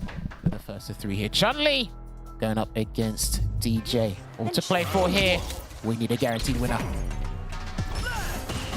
Starts off with an air slasher here. Now, Chun-Li's got a floaty jump, so I guess heavy air slasher wouldn't be too bad, but you've got to be susceptible to EX Hazamshu. Well, just showed one of the answers there. Down for heavy punch. Such a good answer for mitigating those fireballs. I think that's medium punch in the stance. I think that's what you're looking at. I think. Yeah, might have been that. Great answer to that projectile zoning. Drive rushes in with that stand jab. A very potent option for the DJ players nowadays. Almost burnt out here. Speaking of the devil, does it again. Good block on the air leg. Oh, we'll take it. What? He backdashed. Okay, I guess it was a mix-up scenario, not a guaranteed punish, I suppose. I don't know. Maybe too far for the throw, so I didn't think the jab would... I'm not sure. Yeah. I think he could have definitely got a hit there. Oh, we can ruminate on that later. He got out of the corner anyway, so that's what matters. And didn't get burnt out as well. Yeah, that's the main part. EX air slasher, drive rush in, try to bait. Yeah, okay, he's checking that. He's trying to check the drive of the light punch. He was ready for that, but he's giving some data away in the process. Nice wake-up legs again. All right, Tensho kicks, put him in the corner. Good blocks there from Mystic Smash, and again, I'm telling you, she's got some of the best air pressure in the game. They actually take a fair bit of drive gauge from you. Counter here, we see Mystic likes to press buttons after that first tap. Level 2, and that's it. Oh, you underestimated. He's got to do the whole thing. He has to do the whole thing. Yeah, and he's going to get guaranteed it because you can stop the actual animation early to get the extension and probably reduce or keep the scaling on your combo pretty high. I mean, there's no scaling on that combo. Good lord, the chunk that came off. I mean, it is DJ we're talking about here, to be fair, so. Yeah, that's DJ with 75% scaling. All right, uses Serenity Stream to go under the fireball. That was a safe sweep there with the crouching medium kick. Oh, Baited. Mystic, please. Big damage coming through. Ended with the jackknife maximum. Watch out for the reversal as well. Ooh, missed the safe jump. There you go. I believe that saved to that reversal at the time, I right? think he done it earlier. Yeah. This time he does get the punish on the jab. Okay, able to jump in this time. Can Vegapatch get something going here? Burns himself out in the process. Gonna go to level 3, love that. Listen, if I'm going down, you're coming with me. He's gonna put you in burnout. Both burnt out, and then of course recovering some gauge too. Oh, not just quite. a slither. Yeah, He got hit. that was the burnout. He manages to keep his That's gauge. Low, connects. Oh, he's trying to his meter back. That jump back was well timed. Where you going though? Mystic Smash turns it up here. Can't fireball again here, Vegapatch. That level 2, he's pumping it. Well defended from Vegapatch, but gets hit by the counter. Walk up throw doesn't work. Now. Let's go. Bro, you shook when you went to burnout. Yeah. Was that stand medium kick? Was that so I could feel Problem's heart go up. Okay, so after he does like a -2 or -3, he's doing parry a lot. He likes to do air legs parry. Maybe it wasn't. Because if that's a thing, that's a very we can't Put your mic specific down. Put your mic down. However, he might be Just able want to to ask a press quick that button question. just in general against the When he Xbox does One. the legs in the air, Yeah. that is just a -2 situation, right? You crouch it. You can crouch it, and then it whiffs. Okay. Yeah, but So if that's sort of like a yeah, read. but even if you don't, even if you're not doing that, like say you're not muscle memory's not doing that, just throw him, yeah, because it's just a parry off. Yeah, I get you. Careful with the drive meter game as well. You know, Yuga was in burnout first. You tried to then put him in burnout by the level 3. Well, unfortunately, it just didn't do enough, and he still had a slither left. So he stopped throwing you because he knows you have instant air legs. He stopped throwing you because he knows you have instant air legs. So maybe be ready to parry some of the strings. Been completely deleted when he gets that level 2. Showed him he's got the reactions and the readiness for it. And he's tested Vegapatch's reactions, or is it assessed what you're looking for when I drive rush at you? We saw a stand light punch. We've seen Kusanagi do that a lot. We're seeing Mystic do that a lot. It's a big part of the game. Yeah. These characters that can change that drive rush approach and assess how you're responding, and then adjust accordingly. Worth the 1 bar for the data collected. Of course. There's that Sanshu. and the counter hit conversion as well. Trying to throw out that crouching fierce, misses his throw, but there's a perfect parry right now. That's much more confident there from Vegapatch, and optimizing for the burnout. Sorry, the drive gauge consumption. Yeah, love that. Meaty fireball hits. Oh, was that a frame kill, or did he miss that? He walked forward afterwards, so it didn't look like a perfect frame kill if it was. But still, great round. What a round from Vegapatch. Whatever his team said, they need to keep saying it. Getting some momentum back here. Yeah, went into that drive rush, into nothing. He's now assessing what Mystic's doing. All right, walking forward, just parrying there. He's got to be very careful. I think he's trying to goad him or tempt him into trying to punish a projectile. And there it is. Gets the punish into the heavy Sobat for the +2, and he does crouch fierce. I think he thought he was going to throw, but he didn't. Yep. Anytime you think he's going to throw, normal. yeah, anytime you think Vegapatch is going to throw, he's probably going to do air legs, especially on wake up. So, ooh, that nice funky slicer, side swap. Missed. Excellent side swap. I love that. Empty jumpy throw. Gets the parry. +2. Backs away. Another jump in. Oh, the only criticism of Vegapatch, he's got to start using that upkick way more. Gets counter hit, it's going to cost him the round. There you go, double jackknife maximum there in the corner, preserves the bar as well. So if he gets a big fat heavy, he can cash out. Air slasher. And I think he tried to press light punch, and his light punch got beaten to the punch. That is what an interruption. I think he tried to do a non-legit stance cancel. Or Yeah, some of us freeze in the middle of that stance Kane, but not Mystic Smash. Air slashes. Still got to be careful. Once he gets a bit closer to Vegapatch, Zanshu in level 2, the threat. Both of these guys can punish projectiles right now. Oh, that wasn't okay. That wasn't I don't think he knew. Obviously, he didn't know. To be That honest, stand jab is so good. Even the Chun-Lis don't realize how good it is. Nice hop. Nice whiff punish. Extension there from Mystic Smash, going to cost him a ton of meter. Yo-yo and the corner. Here it comes. Safe jump inbound. Look at that drive gauge. My goodness. Let's burn him out. Burns himself out in the process. He's getting hit on He actually got purpose. hit. He didn't get burnt out. He's still got a gauge. Here comes old DJ. Oh, he's got to block this out. Here comes This is old for the DJ. points. Oh, the cannon! But that's going to be Mystic was weekend. smashed. Nice. Let's go, Mystic. Go. So when he's doing his minus crap gimmickry into the parry, Vegapatch's like flinch crash up, me, but that was so crazy it's because going to he be a put weird himself time in to parry, burnout and it'll just be to try Alex. and get him in burnout, and then he was left again again with a After stuff he's doing parry woke from. up and just legs crouch first. like, to not Anything, get burnt anything out. low that's like 8 frames. Because it worked out. Really. There was the part when you did instant air legs, and he did crouching heavy punch, I think it was. And unfortunately, it wasn't enough time. But yeah, I'm realizing that he's crouching quite a bit as People well. have said like the game's all about your drive gauge, not about your health. If you've got to pick between one or the other in certain scenarios, you might just eat a combo instead of getting burnt out. Wow, interesting. Maybe he did, maybe he didn't. It's pretty crazy to think he did. Regardless of that beautiful walk forward stagger into the medium punch, that was nasty. He loves that. He hasn't felt too threatened, I feel. Like, he's been trying to escape. I don't think he's felt too threatened to do EX Jackknife maximum on defense. Mystic Smash, having complete control, dominating this in-game. Good moments from Vega Patch. Of course. But Mystic Smash is just definitely in the driver's seat. 2-0 up now. Donkey Slicer whiffed. That is safe on block, so. It's away again. Oh, surprise overhead there. Using the fireball to cover the approach. Base out a reversal. I did say he didn't feel threatened, and then he wanted to take his chance there. He is 2 battles up, so. Close to burn out too. We're going to see a heavy punch. I burned himself out here. I burned myself out. Says Mystic Smash in the corner. I'm going to get burnt out beyond my terms, but doesn't matter. The standing medium into the EX leg. Beautiful. Oh, that was a brilliant force knockdown conversion there from Vega Patch. Situational awareness, you need that now. The players need to be more optimal with that. Ooh, just out of range for a combo there. This is the Hazanshu. Too far for the whiff punish on the stand roundhouse. Another good start to the round here from Vega Patch. That's going to work. Yeah, that's punishable. I'm not sure if he wanted that. Got a bit too antsy maybe there, Mystic. Maybe thought the Chun-Li sweep was unsafe, but from that range. Chun-Li's actually got pretty decent sweeps. Great sweep, man. Huge range and very difficult to punish when she does it from when she spaces it. It's got like 6 active frames or something like that.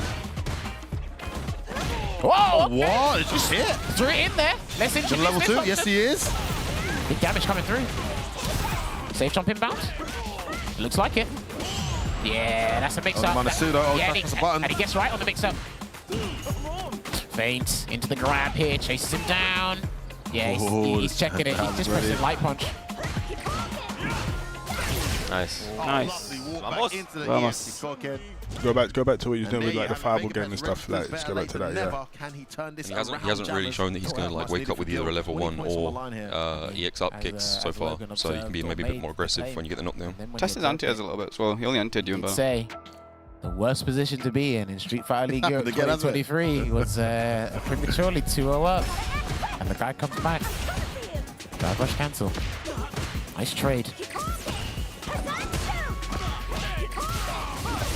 EX air slasher, no, because it didn't hit and it wasn't far enough. That's not what we wanted, but that was a fantastic conversion. DJ's actually got some pretty interesting single hit confirms into his special. I haven't actually seen that. That was sick. Great corner carry too on that. You can always rely on the corner carry in this game. Nice roundhouse. Drive rushes into the Kikoken and goes from medium in the middle of the Kikoken. It's solid sometimes. That should be it. Yeah, should be us kill here. We're going to go to game and set and match point here. I like how Mystic Smash is really implementing and mixing up projectiles in the drive rush jab, and it's throwing off Vega Patch as to his timing, because he's just reacting to the green. It's not what's coming from the drive rush, let's say. Axe away. Yeah, just swaying about, and there's a Hazanshu counter hit convert. He could have done a knockdown there. Spinning bird kick. Spinning bird kick would have been the best choice. They didn't do it. I guess he's meant to be this is going to work though. There we go. Jump angle was miscalculated. Oh, that was nasty. That went behind. Dude, the ambiguity on that was nasty. The fact that he blocked that. So. Heavily parried. I mean, that was definitely hitting. Yeah. I think we were all blocking that in front for that. And that's Little's getting back into this. That's plus. Could be it here. Vega Patch has got against the right. Oh, what's the punish counter? Yeah. Count hit. He had to hit. He had to hit under level 3. Hold on a minute. Didn't know. One special cancel from Mystic Smash. Can take it. Good parry again. Oh my goodness. Jumping all over him. Almost, that's it. He's going to get a level 3. There you go. It's not the CA version. Actually, no, this should be all right. It's not. Only 3 hits, not much scaling. Yeah, so this should be a fat hit here. Not quite. Still alive. Run out. What's he going to do here? He can. Yeah, he's got the He's going to wait for his bar to come back. He's the token. Here it comes. Juggling dash. I mean, Mystic's going to have to. That's a lot of chip there blocking that fireball.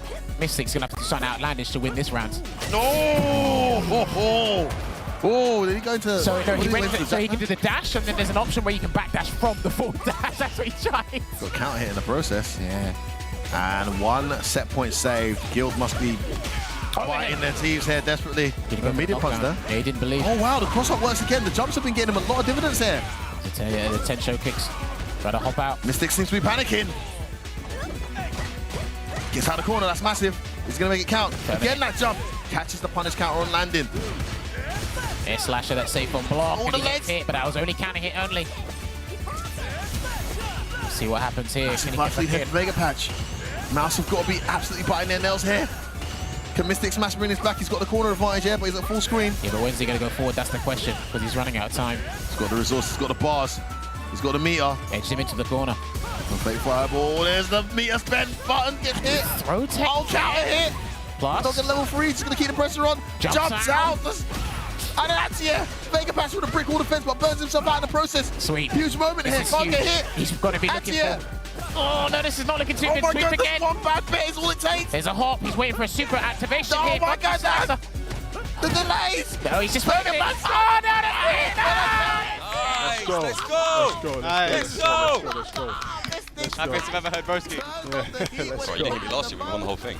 He blocked for an eternity, but not for long enough. That trusted, patented Dan Short in certain scenarios has got him so much mileage, and yet again, Mystic Smash plays anchor, Mystic Smash delivers. His debut here in the Street Fighter League Pro EU 2023 tournament has been nothing short of absolutely spectacular. This kid is where he belongs, Jammers. Stupendous stuff there from Mystic, earning more points in that anchor roll there for Mouse, and they get another 30-10 here on the board. They're just about collecting it. These guys are super stressed out. I need production to get like a bunch of still images of their faces after they win and lose in this game. Listen, Jammers, huge implications. Huge implications. It is. Each of them. For both top and bottom. Now, these guys go joint top with 00 Nation. They were both on 135 points with Mouse and 00 Nation. But then these guys, obviously, Guild had the chance to actually get to 80 points, is it? I think? They Or 90 did, points? No, yeah. 90. They could have been on 90 points. They could have gone leapfrogged BMS. But it all came down to that game and Mystic smashed it. But here's the thing. Wolves are hanging onto their shoe. They're grabbing their foot and like, hang on a minute. Like, you're not running away from us just like that. But Wolves, they don't need to worry about Guild so much. They need to worry about BMS or whoever. Yeah, their in that next top fixture, four of course, yeah. Is going to be slipping behind to give them a chance for that qualification. But yeah, it's good news for them, I guess, but not great news for Sky Guild. Massive news for Mouse. Tremendous result, and I believe we are with the victors. Logan Sama, these guys must be absolutely ecstatic. It was intense. Congratulations. Talk to me. Yeah, that's right. The gamble paid off. Well, not even a gamble. It was guaranteed points in the end. Mystic Smash looking incredibly impressive in the anchor role and really proving your worth to the team. I mean, you must be super happy with that performance. Yeah, I am very happy because now I'm 2 for 2 on anchor games. And so, you know, that's 40 points accumulated just from the anchor games that I've played. So, yeah, right now I'm really confident in my performance, for sure. A perfect pick from the lineup there for the captain. That puts you back level in first place. That's exactly where you want to be. Happy with how you put this lineup together. Everything went exactly as you planned, I guess. Yeah, I mean, everything went amazing. Couldn't ask for better, especially when we're away. 30 points, we'll take that lovely jubbly. Lovely jubbly indeed. Broski, obviously you must be super happy to have the team backing you up here. 30 points is still a significant amount, but I'm sure you would have liked to have chipped in with the extra 10 that would have put you clear. Yeah, I mean, I've got to catch up to these guys. They're pulling ahead of me, and I don't want to. They're my teammates, but they're also my rivals. So you know, I can't let myself fall behind. Last year you were super reliable in terms of. I think you only dropped one set last year, right? Yeah, last year I only dropped one set. This year I've got to pick up the pace. Absolutely. Ending. You got to sit back and watch that one. Was it enjoyable to see from the stands? Stressful, but enjoyable. So, honestly, I don't even know. This game is more stressful to watch than to play. I don't know about that. Maybe now that you play Ken, it is. But yeah, it was a fantastic matchup. It puts the teams level on points, 135 each, and it's only the tiebreaker that is splitting at the moment. But of course, that's only the halfway point. Another 5 weeks of regular season to play, so that could all change. It could still all change, but those top 2 spots are safe right now because BMS unable to make it ahead of any of these. But they will play next against Wolves, who are desperate for points right now. If their season doesn't turn around, it could spell the end. That's still to come on the other side of this short break. Peggy 12. Poison's on the menu.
This is where we make an impression.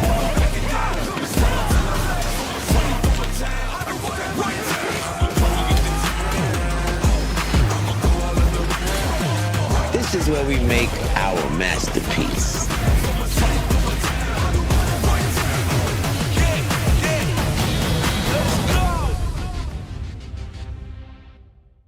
見るところは多分結構シンプルで、何の攻撃を食らってるかっていうのを見るのがすごい分かりやすいと思います。例えばジャンプ攻撃から9割減ってるんだったら、ジャンプ攻撃食らわなかったら9割減らないじゃないですか。それ勝ちリプレイで食らったダメージ見るのであ、全然いいと思う。勝ちリプレイ見るの精神衛生上すごいいいので楽しいしね。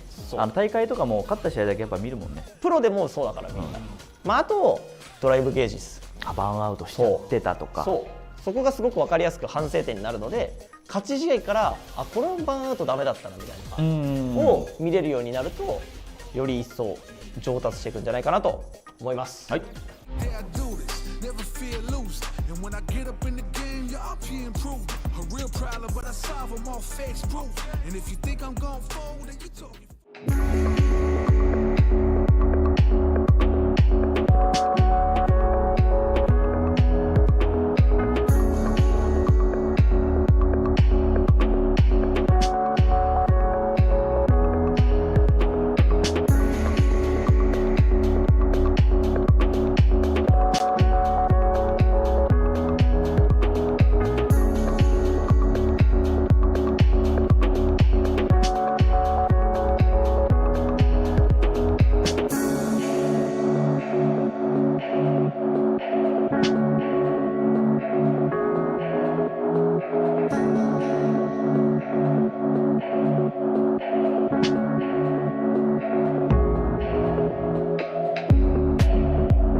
It's nearly the midway point and things have definitely started to spread out at the top of the leaderboard.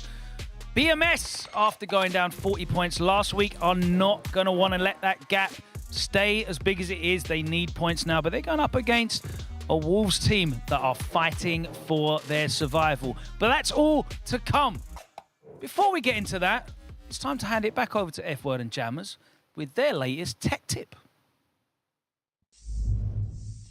We spoke about Chip last time.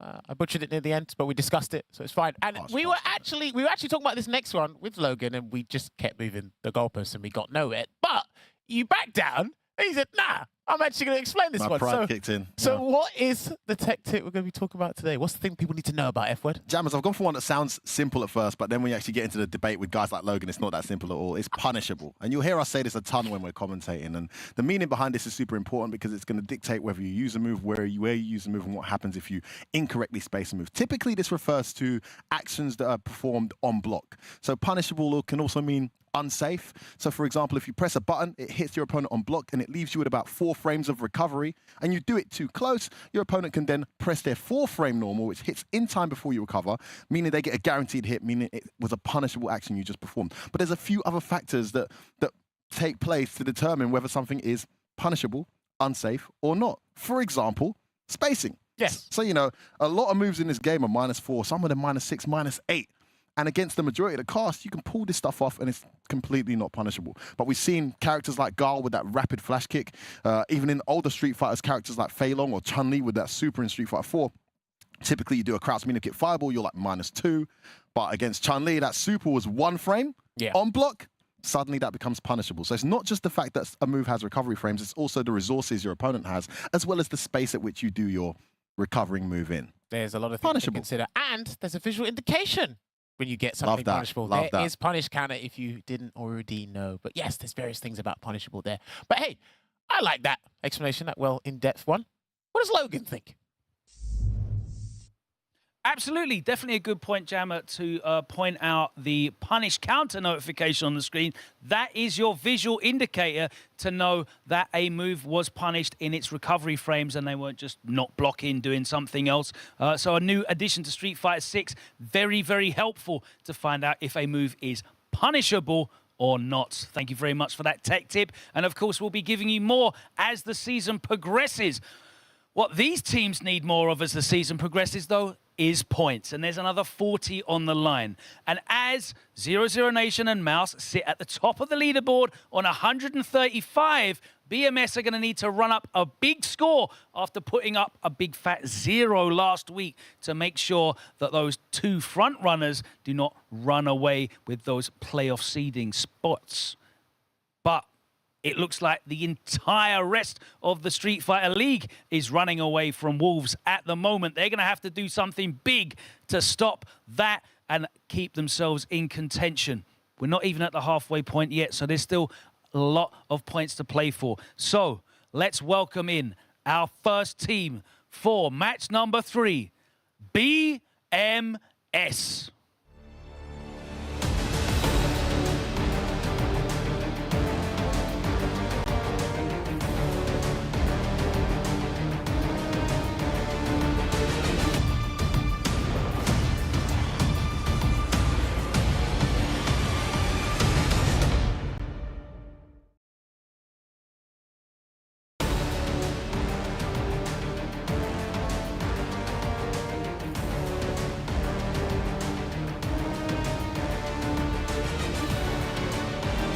All right, our away team for this match number 3.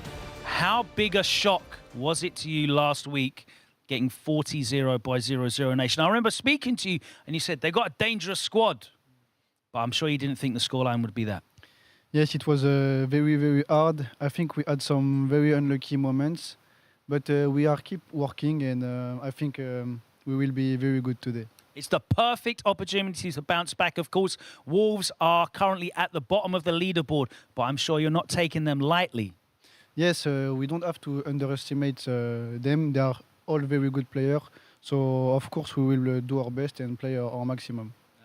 Crimson, if you want to take a step over as well, let's ask you about this matchup. I know you have a lot of experience and respect for the other players on Wolves. However, they're having a really tough time. Have you seen a lot of their matches? What do you think it is that's not going their way?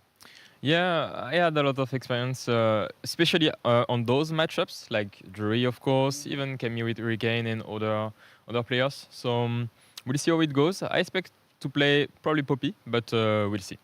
We will find out. Let's welcome in a team that really need to turn their season around. It's all on them right now as we hit week number 5. Please welcome Wolves.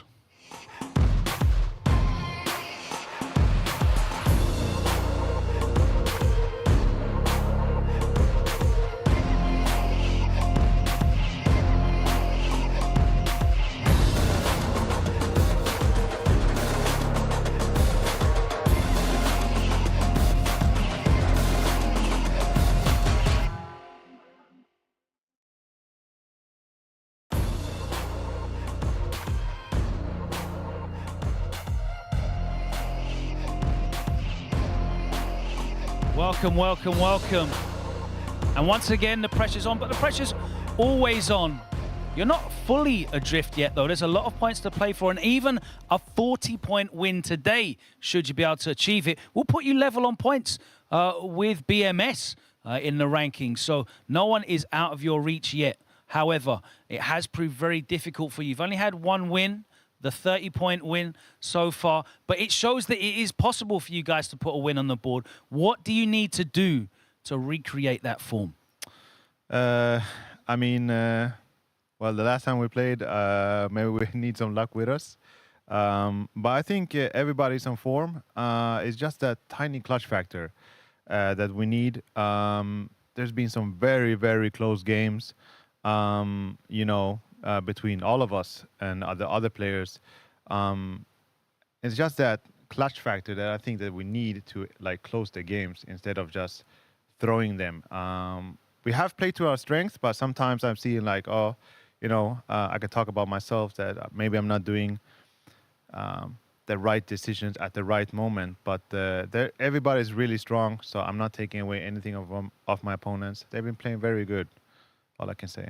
It really highlights the quality across all of the teams here at Street Fighter League. Shivs, come on down. Let's have a chat with you. You look very focused, look very stern in the line. You're cracking a smile now, but I saw you giving the 100-yard stare to the camera as you're in the lineup. How focused are you now? It's crunch time, isn't it? Yes, it is crunch time. We're approaching the halfway point of the season. It's not gone exactly how we wanted it to go, but it's time to turn it. Far from it, I'd say. Yeah, absolutely. But yeah, it's time to turn it around. What do you need to do to change your fortune? Is it literally just the matter of a handful of small decisions that could turn these games around for you? I think so. I think if everyone watched the last week's game against Takamura where he dropped at the end, I think that was the luck that we actually needed to get us over the line. And sometimes you just need that little bit of luck to come through in your gameplay. Oh, no, man, but you can't rely on luck in this game, man. You have to make your own luck, and hopefully you guys can do that. Keep playing well, keep playing brave and strong, and we'll see how you get on. But it's a big ask. BMS are going to want to bounce back this week after a 40-0 loss. They're looking at that top of the leaderboard. Wolves are looking at the rest of the leaderboard from the bottom of the pack. Everyone's desperate and fighting for points now. It's going to be an amazing match number 3. Wolves, if you want to take your places at the home end, and we'll keep it moving as we get into these games. I know everyone at home wants to hear what this lineup is from BMS. The only way we can find that out is heading over to F-Word and Jammers. I usually have a smile on my face at this point, but honestly, it truly is crunch time. I'm feeling for these players right now and what is at stake in this next match coming up. And what's also important, Jammers, is what order we're going with from BMS for the counter here. They are the away side, and they've revealed Kills You is going to go first with that Jury in classic controls. And then, of course, Valmaster, they're ever so reliable, going to be Chun-Li for the 10 points in the second game. Interesting. Mr. Crimson is back. Akainu sitting this one out. We talked about this, Jammers. You actually anticipated Akainu would sit this out. Dow Sim, though, to anchor, not his Luke. What do you think of that one? No, I understand this. So Akainu will be sitting out because BMS are away. And if there is, BMS are away and there is a JP player on the opposing team, he's sitting this one out. Don't want to give them a hard time or 3 points there, essentially. But this is what we've predicted for Team Wolves. Shax going up against KillsYou. I can see that being the most logical one because one of his closest friends in the game and out of the game is Shiv's a training partner there. So that makes the most sense. Four Fields I wasn't sure about going up against Vanmaster. Confidence a bit low. Just confidence more than anything. But I guess if we go into talking about like stats and matchups on paper, character matchups. And I spoke to Poppy at the start, the captain, and at the start of the season, he said, we're focusing more on what makes logical sense. Yeah, you know? Let's not get try not to get too emotional or, you know. Of course. And that makes sense. So that's the one I'm anticipating. And then, of course, the remaining player here would be Poppy to go up against Mr. Crimson. Now, how many times have we got all our predictions right? I think only once or twice. Only once. If we've had a clean sweep in terms of predictions, correct predictions? At this point, I mean, we've got loads of 2 out of 3s, but I'm not holding my breath. I don't know if you are, Logan, or if you got your predictions. Let's find out if finally we can get some predictions right. Well, at the end of the day, it is all speculation. We can ask KillsYou himself. Who do you think you're going to be against in the first game? I think I'm going to play Shax because he play a lot with Shivs, so he has a lot of jury experience. So yes, I think I will play against Shax. But you yourself obviously have a lot of Luke experience, and your jury is on that international level right now. Do you think the experience that you have and the class that you have is just too much for Wolves at the moment? No, I can't underestimate them. They are all very, very strong players. But yes, I feel pretty confident against Luke. All right, let's find out who it is going to be from the Wolves side. Can you please send forward your first player? And there's only one man who hasn't got headphones on. So it's a good guess who it's going to be. Shax, can you confirm your character and control type, please? Luke and Classic. That's right, that's who he's running the whole season. KillsYou obviously has some good matchup practice here, but you have one of your closest training partners running the jury as well. Do you feel like your experience is the reason why you put yourself forward here? Have you got a lot of insight into this matchup? Yeah, I've grinded the matchup a lot, you know, against Jury. I'm quite familiar with all the situations she can put you in, and Luke is always a safe bet to go with as well, so he doesn't really have any bad matchups, so I'm feeling good about this. All right, let's see how it goes. Hopefully he feels good about it after this match is done. It's game number 1. KillsYou with the classic jury for BMS against Shax with the classic Luke for Wolves. Guys, if you want to get set up, let's send it back to F-Word and Jammers to call the action. So if you remember, not too long ago, I think it was last week, Shax sounded a bit nervous in one of the interviews. I'm just paraphrasing here, but he said something along the lines of, I get a bit nervous when I've got to set precedents, when I've got to set the pace, set the tone for Team Wolves. Well, he's at it again, he has to go and do it, but this time I sound a little bit more confident because there's character familiarity.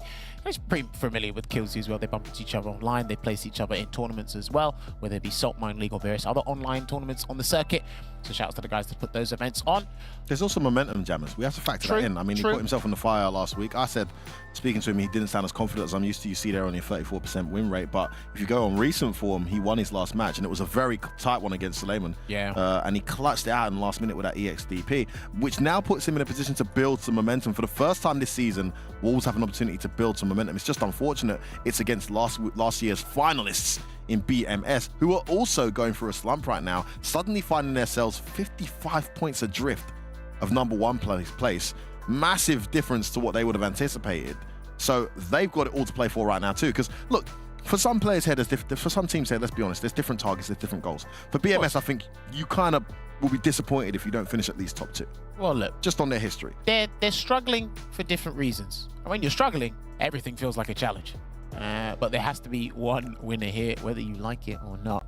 On the flip side, I think Wolves will just be happy to qualify. 4th will be fine. But 4th Sometimes looks a long way away right now. We've spoken about this time and time again with regional finals or any other league that we watch just in general or participate in. It's like sometimes it's just all about getting into the finals and you can sort yourself out on the day, I suppose. The match is a bit of a double header, Jammers, because the team that's actually in 4th place right now, the team they need to leapfrog, it's not Guild. They need to stop worrying about Guild. Yeah. They need to be focused on BMS. And if they get a 40-0 here, they go joint points with BMS in 4th place, which is massive. Well, Shaq said he is incredibly familiar with this, courtesy of Shivs. Shout out to Shivs. He's already got wall splat in the corner here, not looking too good. Great start here from Kills You. Delayed wake up jab there. Okay, Sandblast to stop the fireball and Kills You, loses his store there. Sandblast into, oh sorry, drive rush into a Sandblast there. Stagger there with the... All right reads there. Oh, the delayed wake up crouch medium hesitation there from Shax as he approached. Sometimes playing another person who uses the same character can be a work against you if you're used to them doing certain things on wake up. Yeah, like burn out. Yes, there it comes. Gonna get the pick up there with a 10-7 ring. Oh, he tries to bat reversal, doesn't come. And I like the fact that Kills You went for a normal attack anti-air, so he recovers quicker, then going for the DP anti-air instead, so he just would have gone completely full screen. Well, that's exactly what Shax was hoping he'd do. Warp back crouch medium, great defensive choice now from Kills You. Shax would have recorded that though, might be medium into light with the short. If he gets the opportunity though, right now not looking like he will. All right. Pull the back, that's scouted. He goes for the slam dunk there. Yeah, I guess he wanted more space in the corner. Momentum-wise, this has been all Kills You. Rotate there. Oh wow, what a conversion. Caught the medium kick. Goes low, doesn't hit. No whip punish there from Shax, but he sweeped it. That was perfect recovery there. Yeah, no punish on that whip sweep as well. I think if Kills You gets a hit, he'll get a full Oh, he checks his approach straight away. Super, bien joué, Excellent. From Kills You. Shax has got up his game here. He's got Il déchoppe un peu quand même. Il y a eu quelques déchoppes, mais sinon c'est super. At no point was there any real concern, was there any real momentum on his side. He just couldn't get going. You know what you need to do? He's parrying a lot after all your buttons, after like one button. You need to walk forward and throw him more. And also he's just spamming crouch medium. Yeah, I was going to say crouch and medium punch. That's all he's doing. He's walking back to, so if you're standing closer and you wait for crouching medium punch and the crouching medium kick, try to block it, but target it. No, Marissa Jury is too hard. What you need to do is you just need to understand that he's not playing neutral, he's just going to drive rush. Look for drive rush and look at his crouch medium kick. Yeah, no, crouch and medium punch as well. You're playing fine outside of it, you're just system mechanics right now, that's I think it's all or nothing now, just go for it. When he gets his momentum, he did crouch medium into crouch jab, wasn't sure it was going to hit. Crouch medium into medium, man, go for max damage, let's see what happens. He does need to be a little bit less conspicuous, or a bit obvious. There you go, into the roundhouse this time. Yeah, it needs to be less obvious with his escape options as well. Some of them. Another opportunity goes begging for Shax. Had a chance to build momentum. Some luck there. Hang on a minute, this is getting a bit lasagna here, but we found a throw. Good block. Bosses out the reversal. Once again. Backing off here at the moment. Yeah. Oh, beautiful space on that roundhouse from Kills You. Guessed right on defense again. It's the jump back. Stand medium well placed. Catches the drive rush. Oh, catches him trying to dash in though. He backs out that first situation. Like trade. Too far to link. Trade it again. Oh, Kills You, please. Oh boy. A much better round from Shax, but Kills You still just that step ahead. Lovely little walk forward, walk back shimmy. It's the punish count. Two trades in a row here. Too far for the link there on that counter hit. Nice forward jump there from Shax. To get out that fireball pressure. Here it comes again though. Chases him down, gets a throw, chases him down again. He jumps out. I think he's just being too obvious with some of these escape options. Oh, counter hit. This is good momentum. He's got level 3. Oh, it's going to be it. I don't think he'll survive it. Kills You with an absolute... Excellent. Bien joué. To get the first 10 points, much needed. They go from 80 points to 90. And any chances of a massive overhaul here for Wolves goes begging. The best they can hope for now is a 30-0. Sorry, 30-10. As Kills You gets 4 rounds straight in that game to get his team to 10 points up, Jammers. Didn't show any sweat drops at all. Completely comfortable, so poised. Shax, it was just everything to do. It was so uphill from the get-go, to be honest. Like I said, personally, I think it was a bit too predictable with the defensive choices, but then flip it on its head. You got to give all the credit to Kills You. He just had the right read in the right scenario. Okay, I've assessed your drive gauge, your health, I've maybe assessed your mental state as well in these scenarios.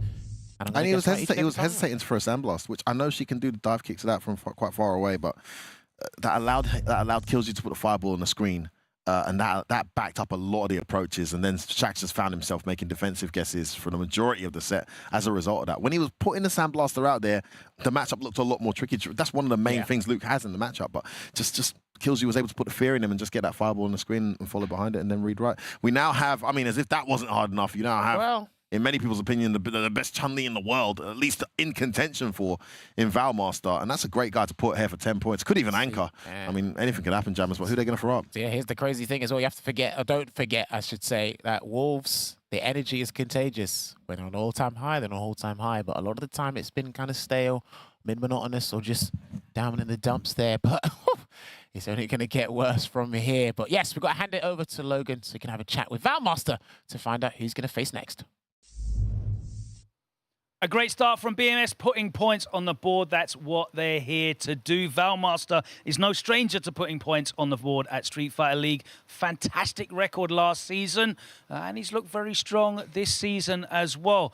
Last week didn't go how you wanted it to, but of course, you have the opportunity to keep up the pace. How important is it to get that seeding in the playoffs, to get those buys this year?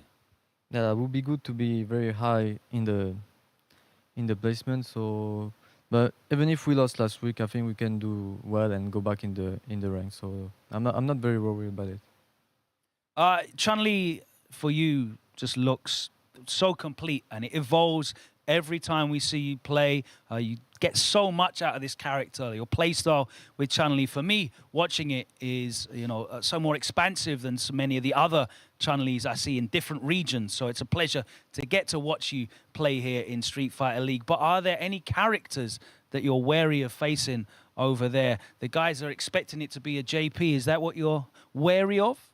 Yeah, I think there is a big chance for me to fight JP today. We played a lot together before. So I have good experience against JP now, but he's still JP. All right, let's find out exactly who it is going to be that comes up for Wolves as the 4-Fills takes the headset off. Let's get the confirmation character and control type, please, sir. JP Classic. Absolutely. Valmaster seems wary. This is one of the matchups that he talks about the most in terms of giving Chun-Li difficulty. How do you feel about this one with JP? I feel like Chun-Li doesn't struggle that much against JP. You know, she does have a lot of answers for the stuff that he likes to do. However, JP can also play the similar game. So, you know, I think it's a good face-to-face match. I'd say about 50-50 in terms of the character matchup. All right, it's obviously not started how you wanted it to, but you're not out of the running yet. How vital is it that you start putting points on the board? Just as vital as it was in our previous game last week, so yeah, must win. Must win. Best of luck. If you want to get set up, guys, on the stations, it's time for game number 2. We have Valmaster for BMS with the classic Chun-Li going up against the 4-Fills with the classic JP for Wolves. F-Word and Jammers, over to you. Thank you, Logan Sama. You can see how important this match is for 4-Fills and Team Wolves making their debut here at the Street Fighter League Pro EU 2023 tournament. And, you know, he's not exaggerating here. It's not all or nothing, but it's as close to all or nothing as you can get without it actually being that right now, especially after conceding those first 10 points. So they're in a situation now, still on 40 points. But I like what Shaq said at the start. The fact that they got that bit of luck from Takamura with that combo drop, it's the luck they haven't had all season. They've been very close to clutching out 10 points, clutching out 20 points in sets. Buffers a lot of supers. 4-Fills in particular has had some decent performances, but he still Walks himself in the corner, you know, does button to drive rush to get out. Even as we see here, Valmaster himself. Perfect parry the fireball. He's going to do the fireball and go behind it. Just simple things. Anything can happen. Play your game. They're still learning the game, and again, it's very volatile for a lot of them, especially in terms of playstyle. The meta's still developing because it changes each and every waking day. I mean, look, by the time the league's over, we're going to be doing something completely different to what we were doing at the start. It's just that crazy and a robust of a system. But yeah, it's good that you brought up Luck, because Lady Luck did tap them on the shoulder yesterday, but unfortunately, nowadays in 2023, Lady Luck comes with a fee. So if you wanted to come... Yeah, last week that combo drop was something. It's just important they build on that. I mean, they've had a week to think about it. But you don't want things around you to build on it. You got to build on it yourself. You got to build on it, yeah. Like, no, absolutely, absolutely. It takes 2 to tango, baby. Absolutely, but they've got this opportunity now. Despite what happened with Jackson in the first game, they got 30 points that they very easily couldn't have got. They're still in... I think they wouldn't necessarily been with a fighting chance if they didn't get that win last week. They got the win. They're sitting on 40. They can get 30 here today if they can get the win, and it all starts with this next match. anything is possible. So we'll see if he can do it. Here we go, the 4 fields for Team Wolves versus Valmaster for the ever so trusted, ever so reliable BMS, sitting in an unfamiliar position here in 4th place. Street Fighter League trying to bring themselves back up the table. Remember, he's got an abundance of experience in this, especially in his group stages at Gamers 8. He was annoyed at the group, and then he made it out of the group. He could do it. Nice Big jump in. Strange time to do a fireball there off a light. No blocks done. Now, when I've seen Vega Patch play this matchup, he was utilizing the Hazanshu a fair bit to get through the projectile onslaught. I don't know if Valmaster has the same thing. Ooh, perfectly timed.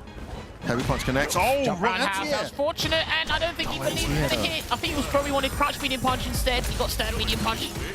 Good block. Nice. Should be able to close this out. Yep.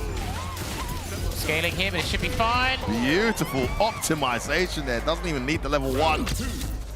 Great close out there from 4 fields, but it's early days here in this set. He went straight for the juggling that round. Heavy punch. Well, why not? Good lord, that hurt. That's one of his better buttons in his toolset. Tried to bait out a spinning up kick, didn't come. I love the fact that he gives Valmaster the respect to expect him to be ready for that teleport. It's because it's 2, you can pick which one you want to do, so which teleport. Well, no one's been, but he's assuming Valmaster would. Didn't pay off, but good thinking. Nice recovery from Valmaster, but spent a lot of meter here to get to this position. Nice fireball. Gains a bit of meter there too. Jab in between. Don't throw fireballs at me. This is a guy who was punishing Kraut's medium kick, by the way. Yep. In Street Fighter 4. Just blocked Kraut's medium kick. Only -2. With super, so he's going to be ready for fireball. Walks away, try to get stand fierce again. So that's something that 4 Fields likes to do on defense. Try to catch maybe a whiff throw attempt or something. I was going to say, this is where JP's most dangerous, but a bit of impatience there. And an overextension for 4 Fields, snuffed out by that stand medium punch cancelling to DR by Valmaster. He gets himself around the piece. This time it's a tick throw. Didn't take last time, acknowledged. 4 Fields is not one of those players to backdash hold up back like some of the other guys do. He really wants to optimize from a defensive scenario like JP normally does, but it's a great round. Oh, too far to back throw, just takes a sweep inside. I love that choice. He's almost burnt out here. Got to be careful. He does it. Yeah. Wake up level 1. Gets a much drive gauge back. Important amount of drive gauge back here. That's Valmaster. Goes for the low twice. Deceptive range on that Kraut's medium. Gotcha. Still trying Again, tries to bait it out. He might be trying to bait Hazanshu as well. Who knows? He's definitely baiting out something. When you see the click, you know it's a teleport. Oh! No, he tried to do that before and it didn't He was work. still in recovery. Game. That will be battle 1 here. Nice. For Valmaster. Ok, ça tu... Je te jure, j'étais en mode dans ma tête. J'étais en mode dans ma tête. Je voulais pas qu'il se mette en burn-out parce que j'avais peur que ça tue pas. Well, hey, let's not forget, like, DI University is like 26 frames. That's a long time. Super slow. And you might as well press And also slows down even more with the hits, with the absorption of a normal. You have to be careful with that. That was unfortunate for Phils. Great play from Valmaster. Valmaster there. Right, let's see if he can pick it up here. What the sweep in the corner? Doesn't get out though. Look up buttons there. Oh, he missed his throw. That was a punish counter. Must have thrown too early. Nice fireball. He's used his kick Hawkins really well. Yeah. In neutral. Just stuffing a lot of that JP play. He's done it again. Too late. He really wants the big damage here, but it's not working. That's too much of a risk here. Yeah, and he actually might lose this round if he's not careful. Level 2. It's level 2. It's enough. Yeah, he's got a very limited amount of... Oh, no, okay. I thought he had to do one more move after that, but hey, it's maximum 40% scaling. Probably level 2s. The nightmare continues for Wolves here as Valmaster starts to pull away. Oh, wow. Wow, that works. Okay, yeah. I think Kikoku dissipated right in front of him. That's why that worked. So rushes in. Anti-S this time, something he's not been doing too often, but the check with the Kraut's medium punch. As soon as he saw JP trying to get in, double dash overhead. Tries to jump in. This could be the beginning of the end. For 4 Fields, we can't slow down this Valmaster momentum. Jab check there, goes for a feint ghoul. Almost got that level 2. Still doing the light version. Yeah. His fingers. Slowed it down here. All right, let's see if he can just slowly chip away. Death by 1,000 cuts here. That bar from Chun-Li, such an important factor in this matchup. Great last minute block. There's those Hawkins again. Overhead, well blocked again. Button. Nice, to level 3, yes he is. Don't worry, he's learned his lesson. He's gonna spend it whenever he can now. Take the kill, man. Spend the cash. Saves himself 1 game point. 1 round apiece here, but still I feel the momentum very much with Valmaster. A lot of meter spent there to get that close out as well. And he's got the level 2. Matchup changes significantly. They go back in. For example. Go. And he's lost a bunch of meter there in an effort. He can't amnesia now. He's got to firm it. Oh, good block. And a throw too. That's a nice turning point. He's going to go in. Nice drive reversal. He was definitely looking for that. What? Sweep in his face. Oh, what a trap. That sweep might have thrown him off mentally. What a choice. Looking bleak here for Phil. EX. Does EX duels to get him out of there. Almost burnt out. Catches him in the air. That's massive. Big damage here. Now must have almost got level 2 again. Goes in at last, but he's in the air. He hasn't got level 2 either. Oh, what is this? Again. Trying to shimmy. Not working here. He's not taking the throw bait. He got level 2. You can't be careful. He's trying to bait it. Nice. Those were fun. Those were good. And the nightmare continues for 4 Super. Fields. Il t'a mis 6 pics en combo à l'autre bout de l'écran. Ouais, parce qu'en fait, j'avais peur de faire burn out. Ouais, je sais. Et je me suis On pété so many direct. occasions, Valmaster just too clinical, too ready, so unforgiving, and BMS moving to a 20-0 lead here for Wolves. I mean, what can you say, man? Just too good, too clinical, too ready. Yeah, and that's what they deserve to do, because remember, last week was a major blip in their predictions or their objective there, Team BMS there. But for Wolves, they plunge deeper and deeper into the abyss. When you stare at it, something stares back, and it might be no points. However, they still have an opportunity to equalize here and take it down to the wire in the anchor match, but they have to go through France's best player, just in general. That's my opinion anyway. Mr. Crimson. If we go on recent history, there's no debate there, despite it being a new game. And it's an awkward anchor match. I think it's actually genius they slapped on the Dalsim here. But it could be one that they don't have the answers for, but there is a guy there playing a character that can fight Dalsim fairly well. Hey, listen, Nana, I noticed he had his notepad down there, so he's definitely serious. But I've got my one too, mate. I'm watching you. But hey, let me see if Logan knows what's inside that notebook of Mr. Crimson's. Just from that camera angle, Jammers, I can see that there's a lot more written in Mr. Crimson's notebook than in yours. But that makes sense. That's exactly why he is where he is in the anchor position.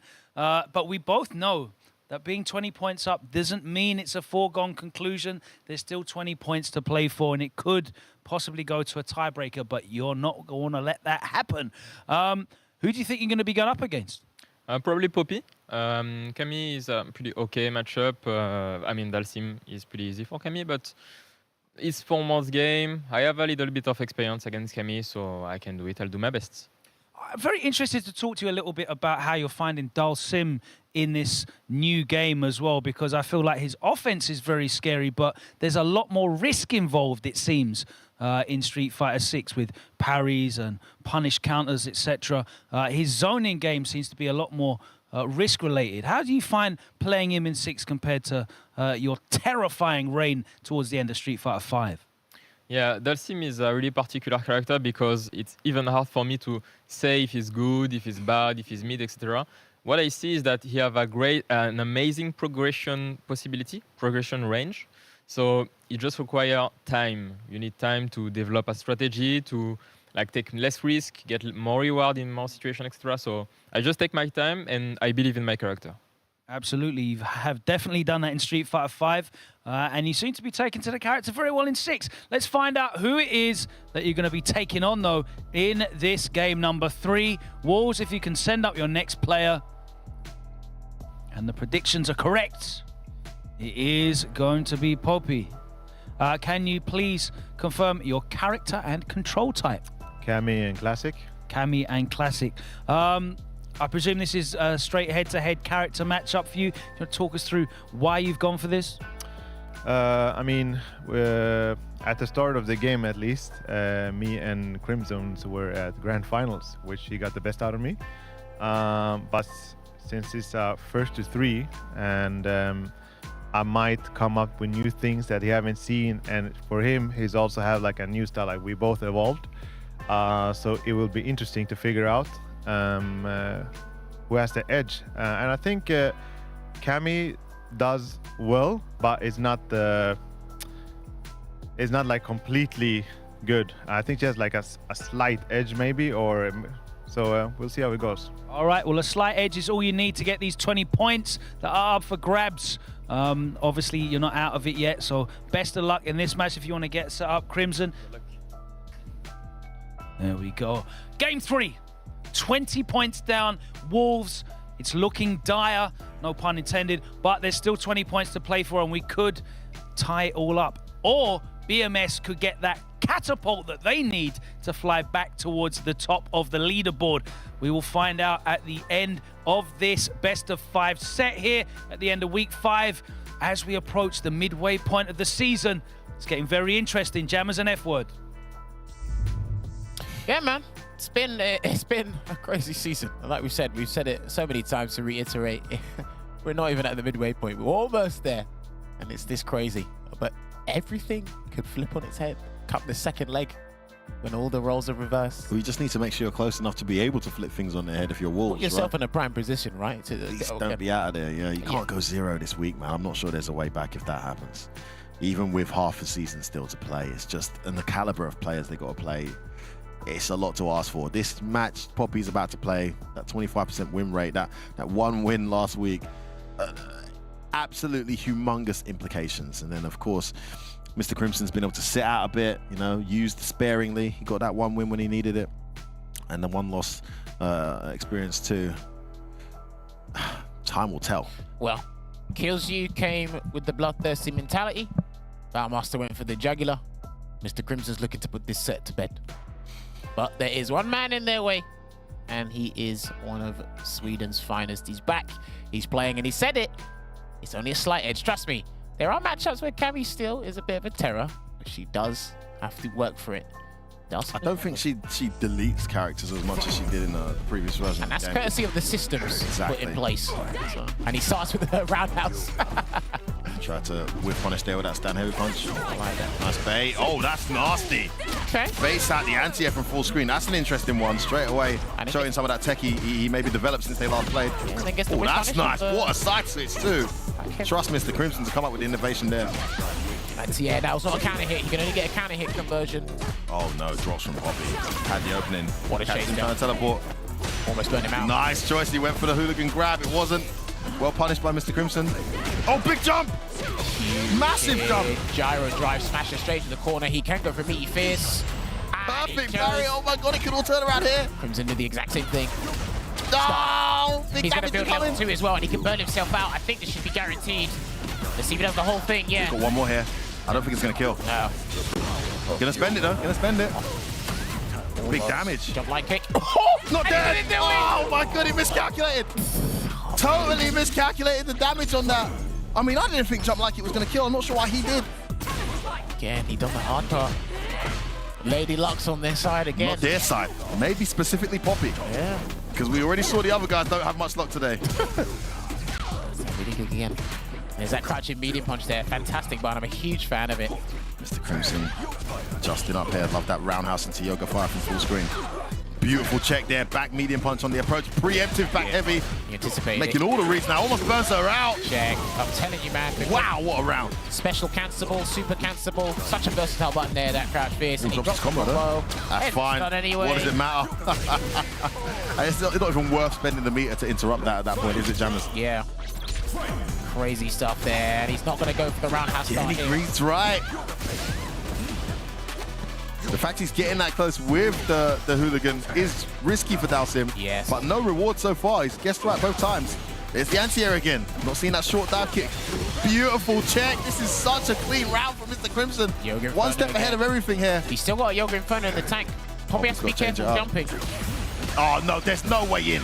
There is no way in, and that is a dead Cammy. Oh, tu as quadrillé l'avancement. Bien joué. He doesn't seem to be changing up his anti-air. He's still doing it. So when you baited it the first round, you can try to do that some more because he's not changing up. Oui, c'est vrai. Et pour le moment, il fait la shop, donc il va peut-être varier avec l'overhead. Crimson right now, and you have to remember where Dalsim gets most of his damage. His anti-S. He's got level 1 available and drive impact. He actually did a lot of damage on the ground though. I don't think you're wrong, but good lord, his ground anticipation has been ridiculous. He's just been checking everything.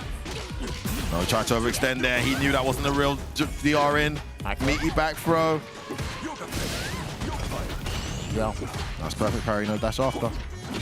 So that medium kick just to keep him away, yeah. Anticipates another jump there, catches him out with a roundhouse. There's a dive kick, and he was airborne, luckily. Nice escape from Mr. Crimson. The little check there with the crouch jab. Oh, he missed one his jab third too many. jab, Got to yeah. stand short there. Oh! Punish counter. That looks like it's got a better hitbox than I thought it was on the ground there. Recovery on the dive kick. Oh my goodness, everything working. Mr. Crimson looking absolutely crispy right now. The whiff punish on the missed dive kick. The follow-up with the meaty slide. Yeah, it's definitely quite perplexing for Poppy as to how to approach, because everything's just been shut down. So slippery. No way in. Nice, that's one of the things. Finally, Mr. Crimson gets this wrong, but a jab interrupts on the hooligan. No momentum for you. Catches him low. Oh, Poppy's got these tiny openings and not making them count. Nice punish. No! Wasn't high enough there for the jungle point, and that's going to be merciless Yoga to punish him. More him than 10. Level 3, very close to burnout now too. What an expensive error of judgment from Poppy. The meter is losing here. Oh, I'm surprised he even blocked that. Oh, he's burnt out. Oh, this is not looking good. Shows signs of life here. DI, that might be the round. Oh my goodness. Magnifique. What's your Crimson? Situation What's your Crimson? awareness. He knew that it was airborne. He said, I have the right resources. Double Yoga Lance to close it out with the Yoga Flame there and shutting it down, making it 2-0. C'est bon. C'est très, très, très, très bon. You know? He's too good. He's too strong. Well, character select screen is there. Understandable, man. Understandable. Just take your damn time here, Poppy, because like the confidence that Mr. Crimson's playing with, the anticipation is just. I mean, we see people play 2 or 3 steps ahead. He's 5 to 7 steps ahead right now. Listen, this team in particular, Team BMS, they're very good at limiting your ways in and then punishing those ways where you feel your back's against the wall, right? They're very good at executing those punishes. There's a roundhouse. Oh, no. Knocked down again. The momentum continues. Oh, it's a throw this time. That plus slide, so deceptive. Just go from bad to worse here, but he gets a conversion. It's a quick spin knuckle, gets that grab, but it was the macro. Straight away to drive reversal. And starts introducing them. Finally gets away with an empty jump. That's been a rare occurrence, but doesn't react well to that block stun. Look at this, just burning the gauge out here. Mr. Crimson ready. Oh, please stop. Oh, and Mr. look, Crimson, this is the damage I was talking please. about. Lovely anti-air conversion. Burns are out too. Too far to link into the crouch medium. There's just no way in. Mr. Crimson looking absolutely unstoppable here, Jammers. What an anti-air. He's on form. Round You said he gets most of his damage from anti-airs, Jammers. That's one of the ways. That's one example. That's one example. Oh, nice stab medium punch to the check. He just can't do anything. No drive rush, no dive kick. God, the anticipation is just so frustratingly good. Poppy heading towards the defeat here. A 40-0 loss.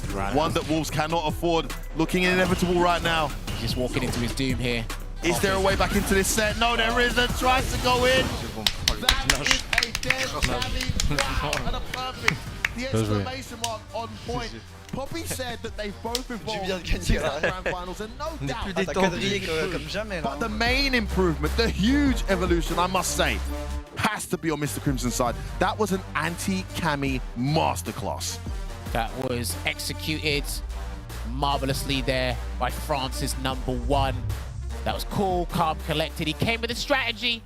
And remember, Killsu has a very formidable Cammy himself, so they've definitely gone through the approaches, the counterplay, the optimization. They've done everything. They execute that, and they had to make amends. And what a way to deal with it. Because they were 0-40 last week. Now they won 40-0. Just like 0-0 Nation, had to respond, had to make it count, and now they're sitting at the top of the table. Same went for BMS. They lost 40-0 last week. In a dire situation, suddenly staring at 4th place being their best, they turn it around and they respond with a 40-0 against a desperate and extremely revitalized, coming off the back of their first win, Wolves. Still couldn't get it done. Massive shout out to BMS, man. They have the fortitude, the mental fortitude of champions, and maybe that's the momentum. They're right back in the mix now. Just 15 points away from 1st place. Can never count them out. Everybody is gunning for that top spot because you want the benefits, or you want all the rewards on that scenario there. We got to really give props to the victors. Speaking of which, I think Logan's with them now. What better way to bounce back from last week's result than putting 40 up on the board, and now BMS find themselves only a few points behind the front runners in the leaderboard race. Mr. Crimson, you have always been a player that has just believed in himself. Win, lose, doesn't matter. You stick to your plan, you stay consistent and grow. And as a team, this is happening as well, I think. You're just being consistent, and you might take a loss here or there, but at the end of the season, you know you're going to have the points on the board, right? Yeah, sometimes things go on your way, sometimes not. But I'm really glad that I have teammates who keep a good spirit despite hard days or anything. And also I've been able to practice a lot with them, even in the Kami matchup. So I'm really thanks to them. Kilsey was a great lineup. Fighting from the away side is always a disadvantage, but you've got such a strong squad that you've assembled together. All three of you are, champions in your own right. How easy does it make it putting your lineup together when you have so many good players to pick from? Yeah, sometimes it's hard because everyone can play the most important match, so we have to discuss about it. But we are all confident about our teammates. So when we bring some match in the most important match, we are all confident, all behind him. So yes, very proud of what we did this week. Another incredible performance from you, Valmaster. You show so much with the Chun-Li. We learn every time we watch from you. Do you feel you're getting more and more confident as the months go on with this character? No, I didn't lose. Even if I lost in previous weeks, I don't think I lost any confidence. It's just sometimes it's bad days, but overall, I still feel confident against all my opponents. So yeah, it was a good day today. It was definitely a good day. Akaino, you've been enjoying watching that win. We're looking forward to seeing you back in the lineup again. You're ready to go with the Guile, but as someone who's in the camp, what's the spirit like going into this game after losing last week's in such a big score? Did you come back with a lot of fire and passion, or was it a lot of seriousness and analyzation of the opponents? Yeah, so we prepared very hard, and I'll probably play next week.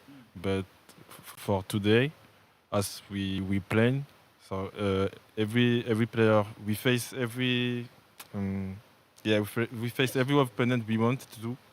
So yeah, I'm just happy we win today. There's no reason not to be happy with a huge 40-point win for BMS. It puts them right back in the running, up there in third spot. As we reach the halfway point now of the season, and there's been some incredible players involved. Of course, I'm sitting with some of them right now, but we asked everyone involved to put their votes in and decide who their midway point first half of the season MVP was. It's time to reveal what the players and the broadcast team decided. Yeah, and he's almost burnt out. Big roundhouse gets hit. He had to take the hit. He had to take the grab as well. I think he has to take another one. I thought he was going to do the amnesia there because he's got... There it is. Asking you shall receive, and he avoided both of them. Nice angle on the jump. Wasn't confident. Oh, he tried to check it. He doesn't. And Phenom's going to get his team to set point here. Phenom has to run at him. Yeah, Phenom has to run at him. 10 seconds on the clock. He hasn't got time. He needs to hit. He needs it now. If he lands the CA, it freezes the timer. Just take throw. You can just take throw. Oh my God, it's going to freeze the timer. No, the timer's frozen. So this is actually huge. She's still got life lead. She's still got life lead. No, yeah, of course, but it's still dry rush. Yes, for game. Oh my God. What's it going to do? Please don't my God. Not looking too good here. Baited. That's going to be huge. Is that going to cancel it? One more cancel. I think he can kill here. Yes, that should be it. Dead Walker. What a comeback. 20 apiece. You have about a meter to not get the situation you wanted, so that's going to be level 2. That's going to put you close to burnout here. Yes, and a nice 30% run behind it. Oh, that works. No, too far. Wow. My goodness, this is turning around big time. Takamura looking like a shadow. And there you have it. Our MVP of the first half of the season is Phenom of 00 Nation.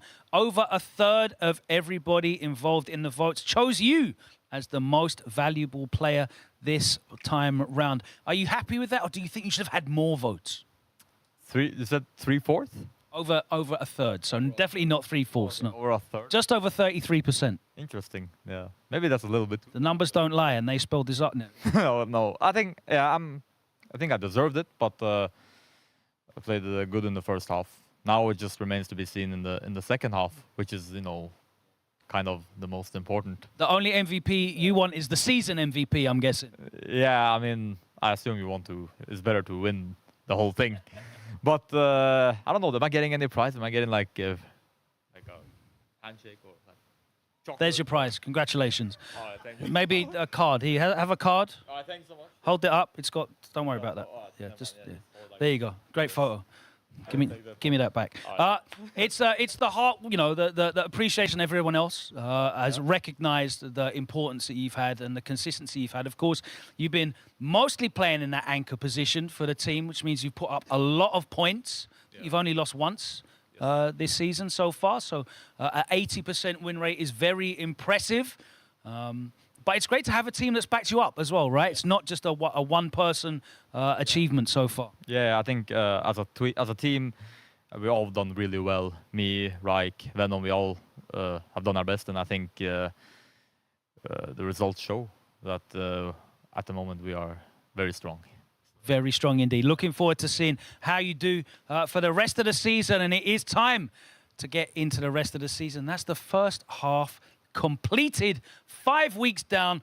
All 6 teams have played their first legs of their fixtures. Let's take a look at how the leaderboard stands at the moment. And you can see, thanks to those 70 points from Phenom, 0-0 Nation stands atop the pile on 135, leading on differential, with Mouse tied for points as well. BMS with that big 40 points keeps them in the running. BK Rog edging ahead of Guild, and now Wolves locked to the bottom of the leaderboard. There are still, however, a lot of points left to play for. It could all turn around. Let's find out what next week looks like. Match 1 is BMS against Guild on the away side. Wolves, another must-win, but they're all must-wins for them now, up against BK Rog. And look at that. 0-0 Nation versus Mouse, a top of the table clash to kick off the second half of Street Fighter League Pro Europe 2023 season. Looking forward to that one? Looking forward to it, yes. I think it's going to be a lot of hype matches and a lot of good competition. So guaranteed on Street Fighter League Pro Europe, hype matches, good competition, and fantastic interviews from charismatic players. We'll see you next week, same place. Till then, take care.